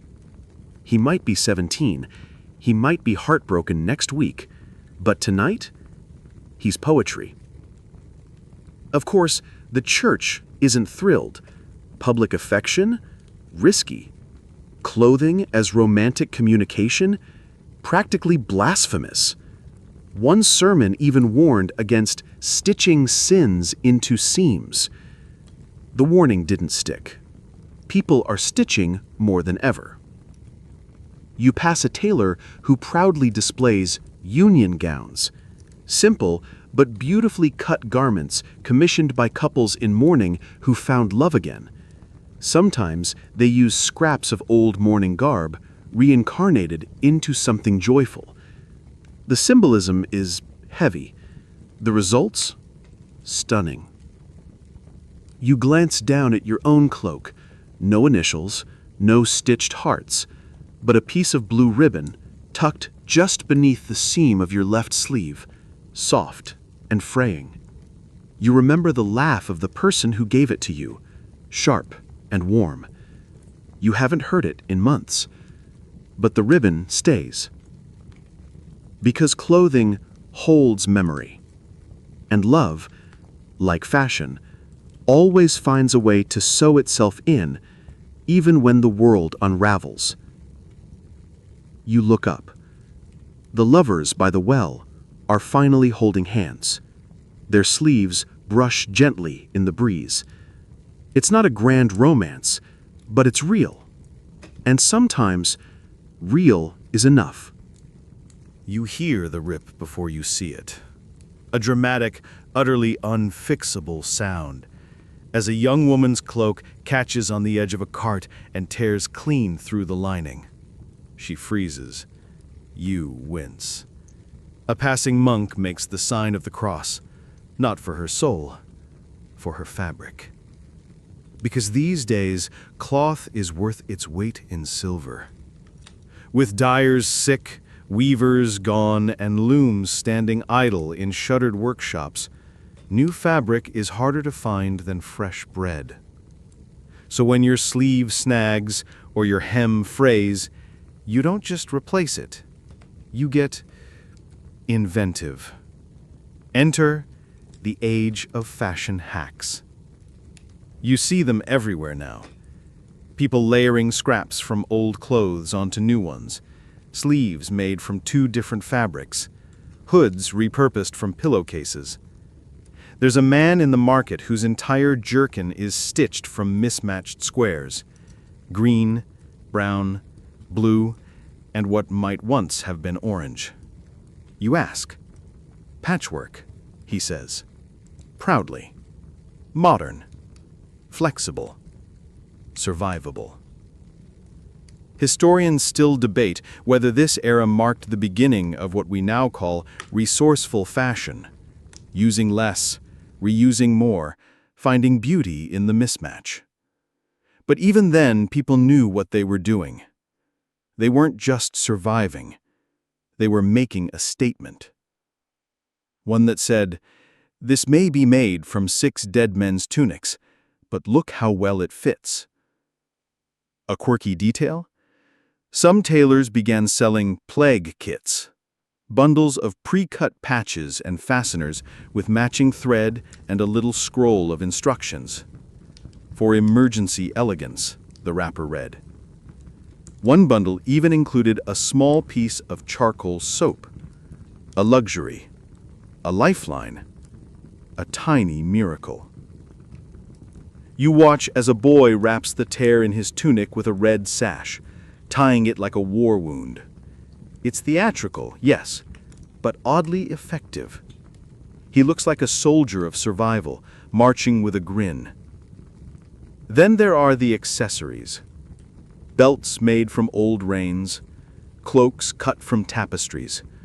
One woman wears a collar so stiff and wide you suspect it was once part of a curtain rod. She adjusts it with pride and mutters, "Found it in my aunt's attic.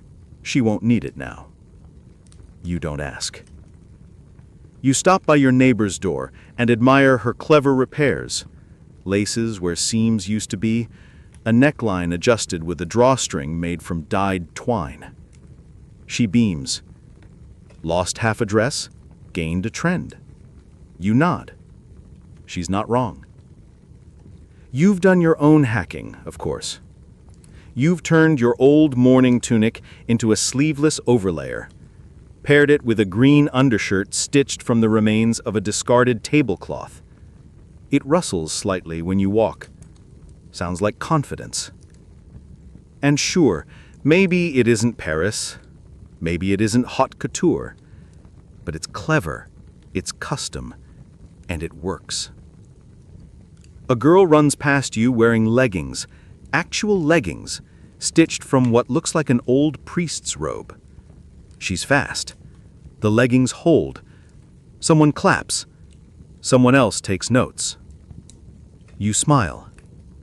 Because when fabric is scarce, creativity becomes currency. And when the world frays, you mend it. One brilliant, patchworked outfit at a time. You almost walk past it, but something protrudes. There, under the folds of an otherwise modest doublet, a shape juts forward with all the subtlety of a brass doorknob. You pause. You blink. You question reality. Then you realize it's a codpiece.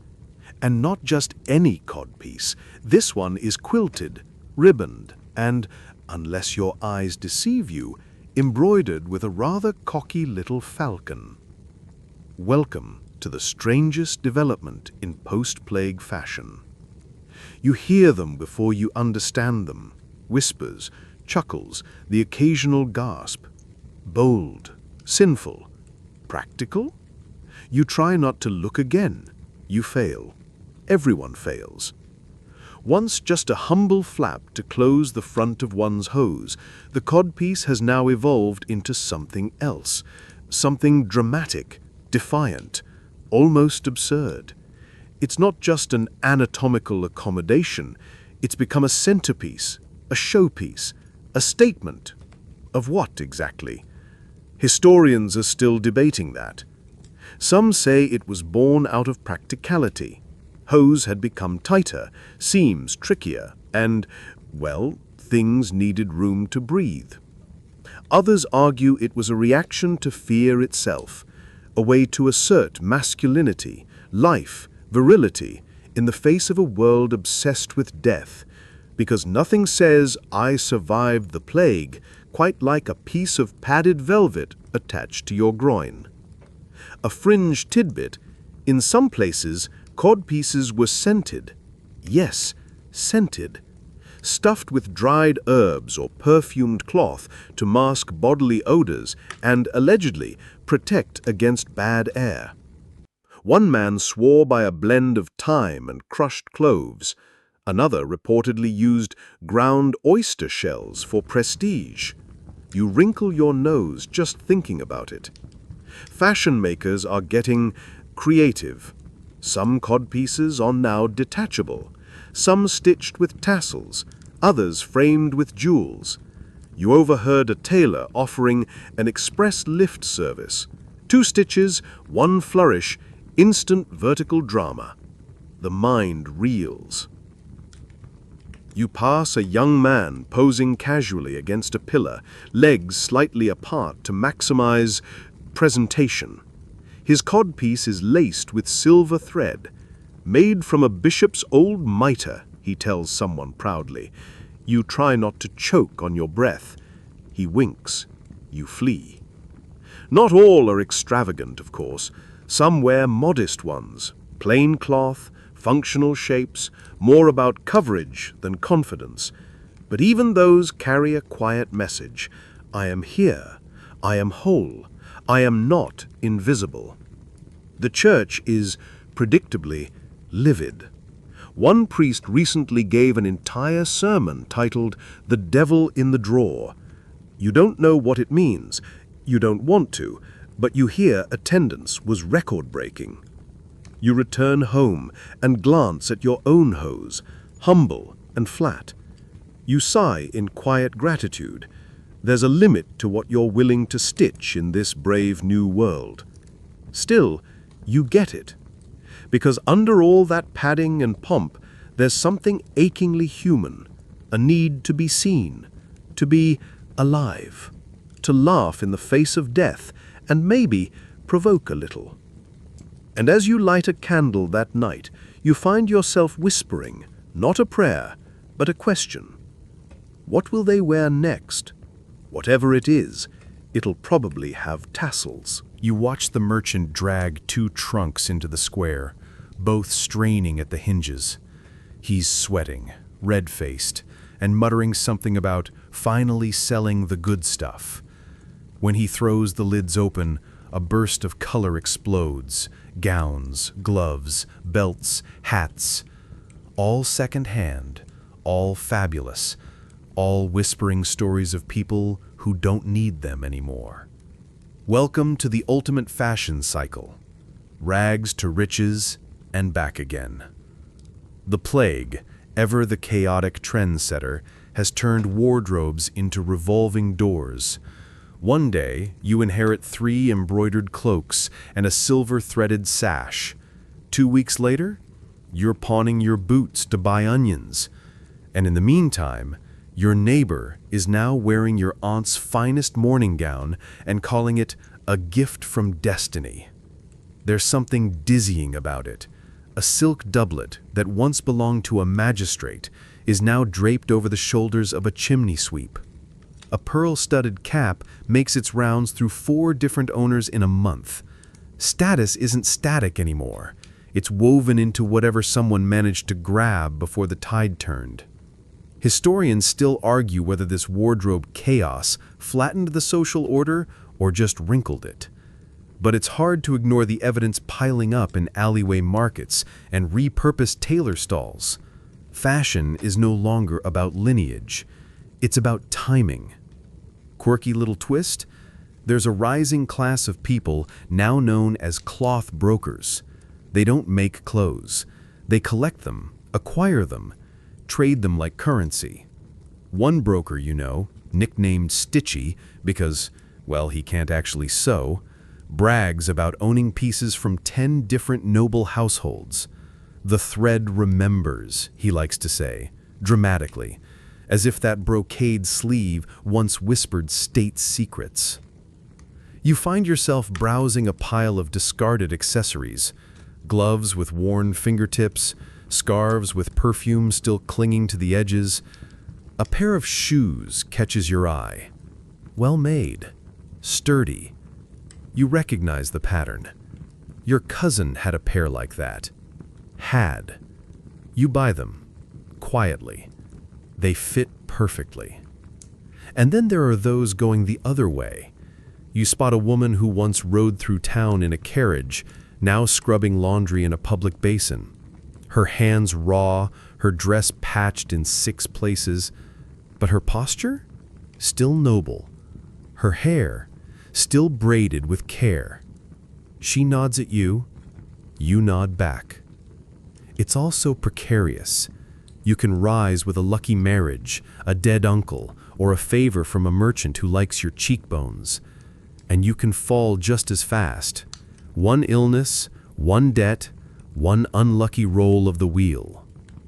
And yet, people keep dressing up, keep adjusting their colors, keep stitching brighter linings into dull coats. Why? Because dignity, when sewn well, can outlast circumstance. You walk past a child holding a velvet pouch. Inside, you ask? Buttons, he says, proudly. They're lucky. You believe him. You tighten the belt on your tunic, dyed from scraps, stitched from 3 past lives, and smile. Because today, you're dressed like someone who has just enough. And in a world spinning on plague-slicked wheels, that's something worth buttoning up for. There's a breeze tonight, light, scented faintly with olive oil and burnt resin, and with it comes a rustle of fabric so rich, so fluid, you almost forget where you are. Then you see them, 2 travelers gliding through town in layered robes, velvet cloaks catching the wind like sails. Their boots are soft, stitched with gold thread. Their gloves are white. White in this economy. You follow them with your eyes. Everyone does, because they aren't from here. They're from Italy, and everything they wear seems designed to remind you of it. Florence, Venice, Genoa, cities that haven't just survived, they've evolved. Their fashion is sleeker, riskier, somehow both cleaner and louder. There's an elegance to it, a confidence that makes your wool tunic suddenly feel like a potato sack with sleeves. Italians aren't just bringing goods, they're bringing style, and you feel it in the streets. The slow creep of continental flair overtaking local austerity. Cloaks lined with contrasting color, gowns that cinch in strange dramatic places, hoods with scalloped edges, and velvet. So much velvet you're starting to suspect it's growing on trees down there. Historians still wrestle with how much of the Renaissance spirit took root during the plague and how much bloomed after. But if you ask anyone watching that Venetian woman float by in her blue and gold brocade, they'll tell you the future is Italian, and it's already strutting. A quirky tidbit? Venetian courtiers popularized the masked promenade during outbreaks, walking masked through the streets, not for anonymity, but for health and mystique. A simple half mask paired with elaborate outerwear. A little theater, a little germ avoidance. And now it's spreading like perfume. One nobleman in your town commissioned 3 custom masks. Last week, black, crimson, and silver leaf. His wife's got 5. You walk past a merchant stall now featuring Florentine cuts, slashed sleeves to show off underfabrics, deep necklines, cinched waists. The tailor calls it Southern Air tailoring. The cut's aggressive, the prices more so. You pause at a mirror pinned to the side of the stall, eyeing your reflection. Your current cloak's fine, serviceable, gray, safe, But there's a bolt of fabric behind the merchant that makes your fingers twitch. Deep green velvet, lined with pale silk. Imported, overpriced, beautiful. You run your hand along the grain. It sighs under your touch. Later, you watch a man swirl into a tavern wearing an Italian doublet so precisely fitted it could double as armor. His sleeves are short, his boots polished, and his collar rises like a noble's sneer. He orders in a dialect you don't understand, then tips the innkeeper with a coin and a wink. Everyone's watching. Everyone's already imagining how they'd look in that same outfit. And just like that, your town starts to shift. The shoemaker now offers pointed toes a la Milan. A dressmaker experiments with diagonal lacing. Even the bread vendor wraps his waist in a sash that wasn't there last week. Change, it seems, travels best dressed. You walk home that evening thinking of velvet, of masks, of cutting your cloak just an inch shorter. You don't have Florence's wealth or Venice's silver, but you have a needle, thread, and imagination. And in a world still breathing out ashes, maybe it's time to inhale a little style. The music hits first. Pipes, drums, the unmistakable screech of someone playing a rebec badly and enthusiastically.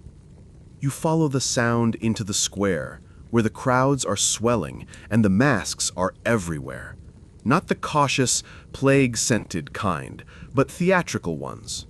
Bright, bejeweled, grotesque, glorious. Welcome to Carnival, that one shining burst of collective insanity when the world throws its hands in the air and says, "To plague with it all." Tonight, everyone's someone else. The cobbler is dressed as a monk, the priest as a jester. And you're not entirely sure, but you think the mayor is wearing a chicken mask and dancing in wooden shoes. No one's confirming. No one's denying. That's the magic of it. The clothes are exaggerated. Capes with absurd fringe, sleeves that trail like banners, masks shaped like animals, devils, saints, feathers, bells, embroidered flames. You pass a man in a tunic painted with eyeballs. They blink when he moves. You're both impressed and unsettled. This is fashion unshackled, relief sewn into silk, and chaos spun into every hem. Historians still puzzle over Carnival's exact function during the plague years. Was it defiance? Catharsis? Desperation? All of the above.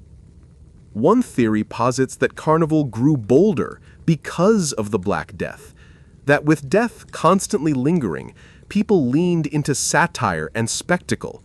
If you're going to die, you might as well do it dressed like a rhinoceros. A quirky tidbit, one group of Venetian tailors started offering joke garments, cloaks that when spun revealed hidden phrases embroidered into the lining. Things like, "Too many funerals, not enough feasts," and "My husband died, so I bought velvet." Grim, hilarious, iconic. And there's more. Fashion contests. Unofficial, of course. You hear whispers of best mask, most tasteless trim, widow with the most flair. Prizes range from ribbons to cake, to public applause. You witness a man dressed in a rat king, 7 tails trailing behind him. He bows. The crowd roars. Tonight, the usual rules are suspended. Sumptuary laws, forgotten. Social ranks, blurred beneath sequins and soot. A noblewoman hands you a cookie. A farmer tips his hat and offers a curtsy. You return it with a sweeping bow that nearly takes out a lantern. And somehow, amidst the absurdity, something very real begins to stir. Laughter, connection, healing, even if it's stitched into a clown suit. You find yourself swept into a dance. Someone grabs your hand. Someone else ties a ribbon around your arm. Your feet move before your thoughts catch up. You don't know who you're dancing with. You don't care. Their mask is smiling. Yours is too. You're wearing your best tunic, the one with the patched shoulders and a bit of stolen ribbon at the neck. But it doesn't feel shabby tonight. It feels electric, like a costume charged with memory, patched together with hope. And for a few hours, under torchlight and tambourines, the world doesn't feel broken. It feels strange and alive and dressed to the nines in defiance. Later, when the music fades and masks come off, you see a man wiping soot from his cheeks, still giggling. You ask him what his costume was. He shrugs. A survivor. You nod. You wore the same thing. You hear the sharp whistle before you see the chase. A constable, cloak flapping, boots thudding unevenly across the cobbles, barrels down the alley after a man in, yes, those are gold thread tights, very tight tights. You blink. The man hurdles a basket of onions with ballerina grace, grinning wildly. The crowd erupts into laughter, and someone claps. Sumptuary law enforcement, ladies and gentlemen. Fashion police. Literally. The plague may have loosened society's seams, but the powers that be are still trying to stitch everything back into neat little rows. And that includes clothing, especially clothing. Because if people start dressing however they want, well, what next? Love across class lines? Unlicensed feather hats? Utter bedlam. The laws haven't changed. If anything, they've become more frantic, more detailed, more desperate. New edicts posted every week. No satin for commoners. No fur trims below merchant rank. No hats taller than 3 fingers wide. Yes, someone measured. But here's the thing. No one's really listening. Historians still argue whether the enforcement of these laws was ever truly effective. Some say the plague broke the back of the system, scattering its teeth across tailor shops and fabric stalls. Others think it simply highlighted how performative the rules had always been, stitched together to make the elite feel safe while the rest of the world danced past them in scandalous boots. A quirky detail? Some towns hired garment watchers, officials whose job was to observe, report, and shame. One infamous report from Ghent details a woman fined for silken sleeves unbecoming her station, swaying with insolent rhythm. Insolent rhythm. You'll never look at sleeves the same again. Still, enforcement tries. You've seen cloth seized on the spot, veils ripped from heads, gloves cut at the wrist with a flourish of authority. One tailor was fined for willful embroidery beyond the client's station. His defense? The thread wandered. And yet, fashion finds a way. People hide their luxuries, lining plain cloaks with extravagant silks, wearing rings on chains tucked beneath tunics. There's an art to subtlety, a new aesthetic, legally ambiguous flair. Is that brocade or just cleverly pleated linen? You shrug. You're not telling. You once saw a woman scolded for her shoes, then returned the next day with the same shoes painted brown. Loophole? Innovation. Either way, she walked taller. And you? You play the game. You keep your tunic modest, but your cuffs shimmer faintly if the sun hits just right. You wear your old mourning hood, but it's now lined with stitched initials that no one sees but you. You've learned to obey in silhouette while rebelling in stitch. You see the constable again, panting now, wiping his brow as the gold-threaded fugitive disappears into the crowd. He mutters something about lawless velvet degenerates. A child behind you giggles and shouts, "He looked fabulous." You nod. He did. Because the fashion police may chase hems and collars, but they'll never catch up with meaning. And right now, meaning is everything. You turn the corner, adjust your scarf, plumb with a silver thread that could almost pass for gray, and keep walking. Head high. Shoulders squared. And your sleeves? Absolutely swaying with insolent rhythm. You catch the faint glimmer of something strange as you stroll past the old monastery wall. At first, you think it's sunlight reflecting off a window, but no, it's fabric. A gown rippling slightly in the breeze, draped over a balcony in a hue you've never quite seen before. Not just blue, lapis maybe, deep, luminous, almost impossible. And then it hits you. Something is blooming. It's subtle, but unmistakable. Necklines a little wider, sleeves a little more sculpted, patterns returning, florals, spirals, even human figures stitched into the hems of cloaks and collars. You walk through the market and see color again, not panic red or mourning black, but soft greens, buttery yellows, muted lilacs, gentle colors, future colors. This isn't just fashion anymore. This is pre-Renaissance hum. The tailors are still busy, yes, but they're getting bolder. A new cut of doublet, a sleeve that slants just so, a daring twist to a coif that says, "Why not?" You pass a group of painters arguing over the drape of a woman's robe in a fresco. They gesture wildly, one of them insisting that light moves through cloth now. You don't entirely know what that means, but you feel it. The attention to detail, to form.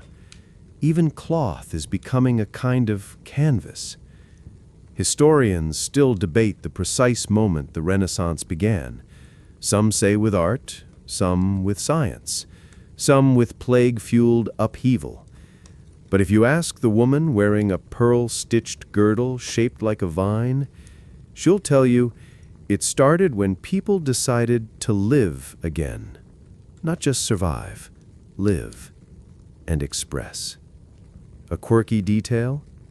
In one Florentine shop, a young designer is making portrait cuffs. Tiny embroidered likenesses stitched into sleeves, usually of saints, sometimes of lovers, occasionally, and controversially, of the wearer themselves. A walking mirror, one customer murmurs, tracing her own tiny stitched eye with a fingertip. You stop near a weaver's stall and spot something new, a bolt of cloth so smooth, so precise, it seems to shimmer without light. Silk and thought, the vendor says. You raise an eyebrow. He shrugs. That's what they're calling it. You wrap your fingers around the fabric. It feels like poetry, like invention, like change. Even the children seem to be dressing differently, less like mini adults, more like themselves. Tunics with painted edges, belts of woven ribbon in mismatched colors. One boy wears a cloak stenciled with birds. When asked why, he says, "Because they move." You believe him. You adjust your own clothing. It's nothing dramatic, a plain tunic, but freshly cut, lined in a fabric you bartered with for 3 jars of preserved fruit. A modest upgrade, a whisper of forward motion. And inside, stitched near the hem, a word in Latin you don't entirely understand, renascer, to be reborn. Because that's what's happening now. slowly, defiantly, beautifully. The world was stripped bare, and now it's dressing up again. Not in fear, but in possibility. You wake before the sun, the sky still an indigo hush, and dress slowly.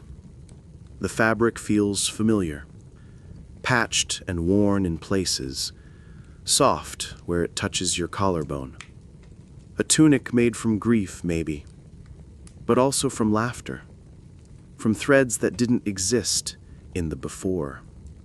You step outside, and the streets are quiet for once. The market's not yet alive with chatter. There's just the sound of your boots against the cobblestone, the gentle creak of shutters stirring in a breeze. You wrap your cloak tighter, the one with the secret lining, the one you stitched yourself. Because now, after all this time, after all this loss, you know what your clothing means. It means you stayed. You survived. And that survival was messy, painful, beautiful. It showed itself in hems cut short, in mourning black turned fashionable, in perfumes worn like armor, and masks fashioned from necessity and flair, in codpieces that made you wince and grin, in veils clutched like prayers, in boots passed from cousin to cousin, in patches that told stories without needing mouths. Historians still squabble, of course, about what changed when and why, whether fashion led society or simply limped behind it with a seam ripper and a spool of thread. But those of you who lived through it, who watched your neighbors reinvent themselves with every stitch, you know better. Clothing didn't just survive the plague. It responded. And in doing so, it carried you from death to defiance, from silence to statement. It became language when language failed, a hymn when churches closed, a flirtation when lips were hidden, a rebellion when laws tightened. A quirky little final detail? Somewhere in a town not far from yours, people are starting to sew stars into their garments. Not religious ones, just stars. Tiny, stitched with gold or pale thread. On sleeves, on cloaks, on collars. No one says what they mean, but everyone understands. So now, here you are, standing in the hush of a post-plague world that's finally beginning to breathe again. The bells ring less for mourning, more for markets now. The cobblers are back to fussing over fit, not funerals. And the fabric has never been louder. You run your hand across your sleeve. It's quiet now, this garment, but it holds every change you lived through, every laugh muffled behind a veil, every stitch sewn through fear, every hem shortened by need and kept short by choice. It's softer than it was, gentler. You think that maybe, in its own way, it reflects you now. You pass someone in the square wearing a cloak like a sunrise, bold, ridiculous, absolutely perfect. And maybe tonight, you'll add a new stitch to your collar. Something bright, something unnecessary. Because after everything, you've earned unnecessary. Now close your eyes. Let the fabric fall loose around your shoulders. Let the candlelight flicker against the floorboards. The wind is soft against the window pane now. The world is still turning, gently, slowly, but turning still. And tomorrow, when you wake, you'll pull that tunic over your head and step into the street again, dressed not just in cloth, but in memory, in defiance, in possibility.